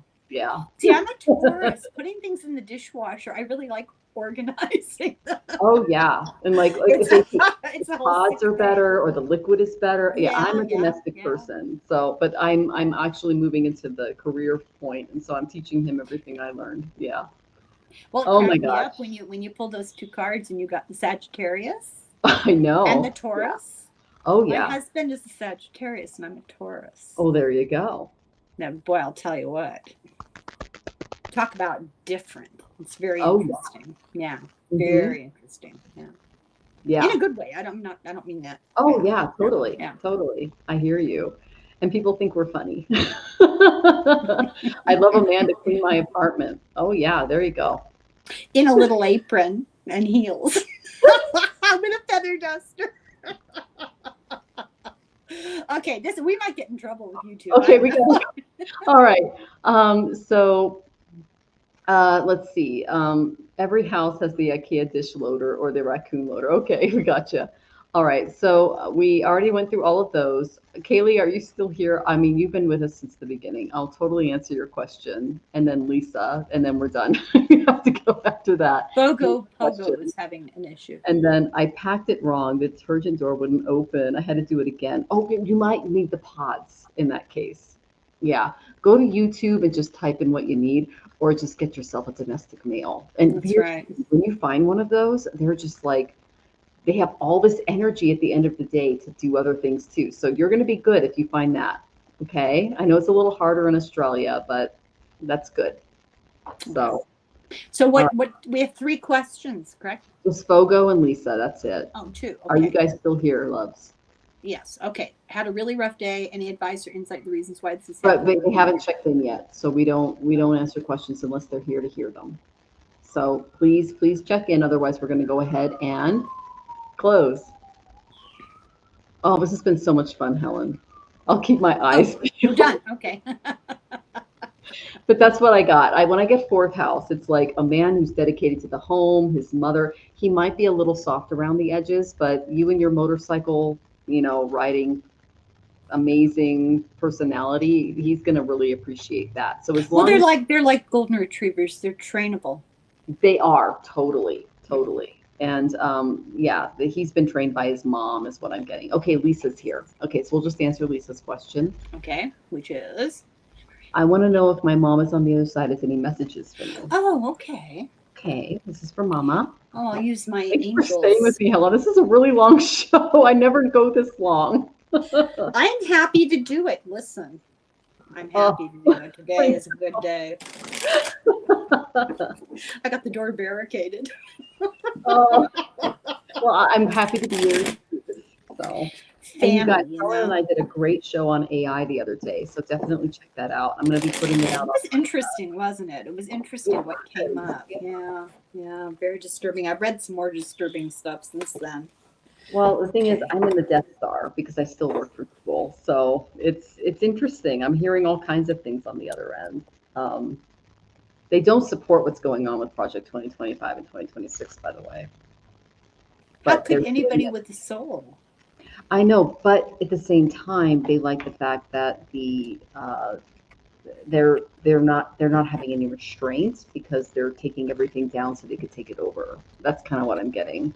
Yeah, I think that's kind of spirit from actual people talking about it. Well, I think it's the way we're going. That's inevitable. Yeah. Yeah, I know. So, are you ready? Shall I go? Yes. Me? Okay, so the first card I got was Infinity. The world is your oyster. Things are going great. Things are going great for your mom on the other side. She's really seeing her soul in all of its births, all of its names and forms, and just so excited about what's awaiting for her as far as her next soul's chapter and journey. Oh my gosh. She says that life is way bigger than you think. Like, I want you to imagine this world, this universe, and multiply it times as many times as you can in your head, because that's what your mother is seeing on the other side, which tells me she's an advanced soul. She was extremely loyal to you, and she's asking for you to bring loyalty in your own life. This is a woman who was willing to die for others, to sacrifice herself for others, and she might have actually done that. She sacrificed her energy, her time, and her abilities to you and your other family members so that she could ascend to these levels of being and living, and she's sending you messages, especially through your dreams. And then I got that the world is yours. She sees the world as a much bigger place. This is your mother right now. See how she's surrounded by energy, this beautiful vortex. So this is what her perception is. This tells me that she probably went out on a north path, or a higher path, and she is seeing things from a much higher perspective. And you're going to have to sit in meditation and sit in a place of calm healing in order to connect with her. But she's here to help you in your own journey on earth, because she has a higher perceptive. Okay, what are you showing me? It's kind of like being in front of a laptop and seeing all of these cameras in front of you, and it's the entire family. And she's like, and spirit's going, how can you help them through this situation? How can you help them through that situation? And she's doing that. So she's doing work on the other side for the family, and she's seeing the world from a top-down perspective rather than integrated perspective. And she's helping you. She's one of your angels. So that is what I'm getting from Mom. She's very beautiful. Thank you for helping me tap into her. I don't usually get that strong of a message from mothers, but she's very much in love with you, sweetie. And she's trying to help you focus, because you struggle with focus. You're very scattered. And she's helping you center yourself so that you can find your purpose in this birth, because she is connected to you. Okay, my dear? She's super connected. Very connected. Very connected. So I got the Six of Pentacles. So what comes to me when I see this card is ask and you shall receive. She's there. She's ready to help you. She's like the magician, as above, so below. She will be there. All you need to do is reach out.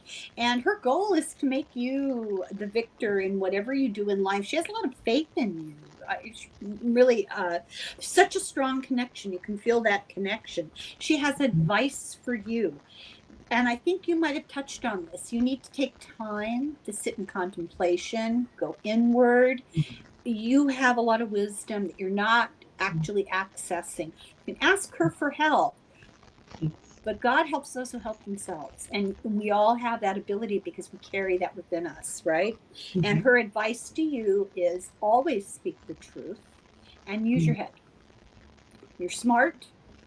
You have that ability. And truth is of the essence. It's the most important thing. But she's like always there for you to do her magic thing, you know? You're very lucky. Yeah. Yeah. Oh my gosh. I'm sure you feel her. Oh, I mean, I know she does, and I can feel it. And the energy that I get from Lisa is that it's like a scattered energy. It's kind of like if you let a bomb off, it's like a fire. And what her mother's trying to help her do is turn it into a laser. Bring it inward. Yeah. Yes. Yeah. And so Mom's up there trying to help her focus on the things that she's supposed to be focused on in this birth. And she's able to do that from her higher perspective, that bird's eye view, as Rose Blue put it. Well, that advice about, that Ace of Swords is all about intellect and truth. And with the High Priestess, which is about inner wisdom and inner knowing, you can access all of that, but you have to start using your brain a little more than your emotion, because like you said, scattered. You have to focus. The energy is out there. Yeah, it's like very Aries. Aries are like, and then you get into Sagittarius, and it's like an arrow. It's a laser, And so Mom's helping her. She's like a guru, a teacher from the other side. Yeah. So, and then if your mother has any free time, tell her there's a little help. Oh, come on. We all need that. We all need a little laser focus. But that's what meditation and all those spiritual practices I brought at the beginning are for. And then Rose Blue says ADHD. If that could be a possibility, there are medical reasons for that too. But Mom is helping you from the other side. So you can definitely count on that, Lisa Vibes. And I'm so glad that helps you feel better. Oh my goodness. So thank you all for being with us. We've been on for a long time. Like, this is one of my longest shows, Helen. Oh my goodness. I'm sorry. We have dinner over here. I'm so sorry. But I am sending you all tons of love. Thank you, Helen, for being here. All of Helen's links are in the channel. She is an amazing psychic, seer, researcher, everythinger, and definitely check out her channel. I don't like to tell I you. enjoy a lot of her shows. I mean, she does great stuff with Nate and other people. It's fantastic. I really love your Thanks. solo shows where you do deep dives. So Thanks. anyway, all of her stuff is there. Ask her questions, follow her. She's amazing. Is there anything you have going on that you would like to promote for the next week? Well, I'm doing my usual thing. Every day is a little different. I try to mix it up. So you just never know, right? But I'm doing my usual. Every Saturday I synopsize a book, and depending on the length of the book, it may be several weekends, And right now I'm working on one called Opus. And it's about Opus Dei. And if you don't know what Opus Dei is, I strongly recommend it. And I synopsize, so it's not me reading the book out loud. I'm condensing it and telling you just, the important bullet points of the book. It's this Catholic cult that began in fascist Spain in the late 20s, early 30s, Franco's Spain. That is, it's so corrupt. It's so bad. I can't even begin to tell you. It brought down the main bank of Spain because it was stealing so much money from it's a criminal enterprise disguised as a religious organization. I'm not even going to say allegedly. There's a whole book about it. Based on the astrology, that's what's coming for the United States in the 18 months following December 5th. Opus Dei? Yes. You know who was Opus Dei? Bill Barr. You know who else There was you go. Opus Dei? Louis Freed, who was the head of the FBI, and Alito, and Clarence Thomas, and not Alito. They've been reborn, Helen. Scalia. Pardon? They've been reborn. These are just spirits following the same path. Yeah. Yeah. They're the Catholic equivalent of the Mike Johnson 7 Mountain Mandate, which did Project 2025. Yeah. They're the same thing. They're working side by side. They're going to eat each other alive at some point, but for the moment they're going side by side. But the Pope, and now I sound like such an avid Catholic, and I'm not, but the Pope is my hero these days, not for women's issues, but for this, because he's going after them. Yeah, and it says ain't Pope Leo trying to get it reduced. Yeah, he's trying to truth to power. Yeah. Yep. If you're a true Catholic, you don't ignore the Pope or threaten him. Like, what are you doing? Yeah. It's like, making fun of the Dalai Lama's accent. Or, seriously. It's just so weird It's and so petty bizarre. and not the point. Yeah, it's weird. And you don't have to agree with Catholic Church to understand that abusing 13-year-old girls and shipping them across to another continent and forcing them into unpaid domestic servitude, that's not okay. So is there's things in the I actually read the Epstein files because I'm insane and I like reading. Yeah. So is eating kids. Yeah. After sacrificing them to no, a I have. I mean, not being surprised. I can't say like it's that bad, you guys. Like the elites, they're getting so bored they're eating kids. Like that's just there you go. This like is not new. This has been going on for millennia. And if you just go to ChatGPT, go to Gemini, go to any of your AI friends and say, is there any mention of cannibalism in the Epstein files? There's 58. Okay. All right, and on that note,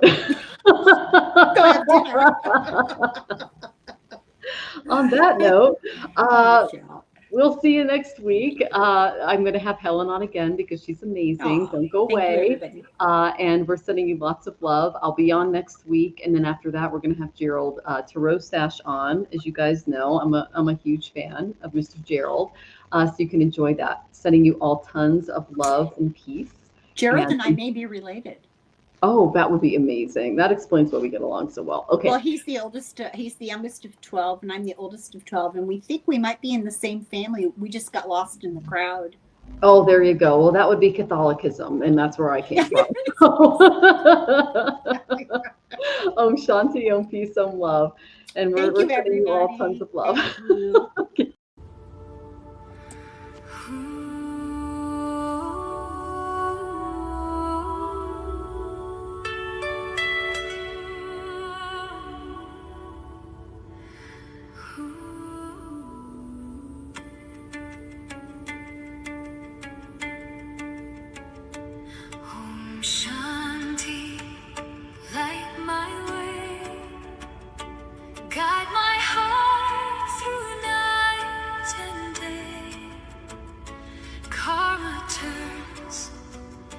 flag.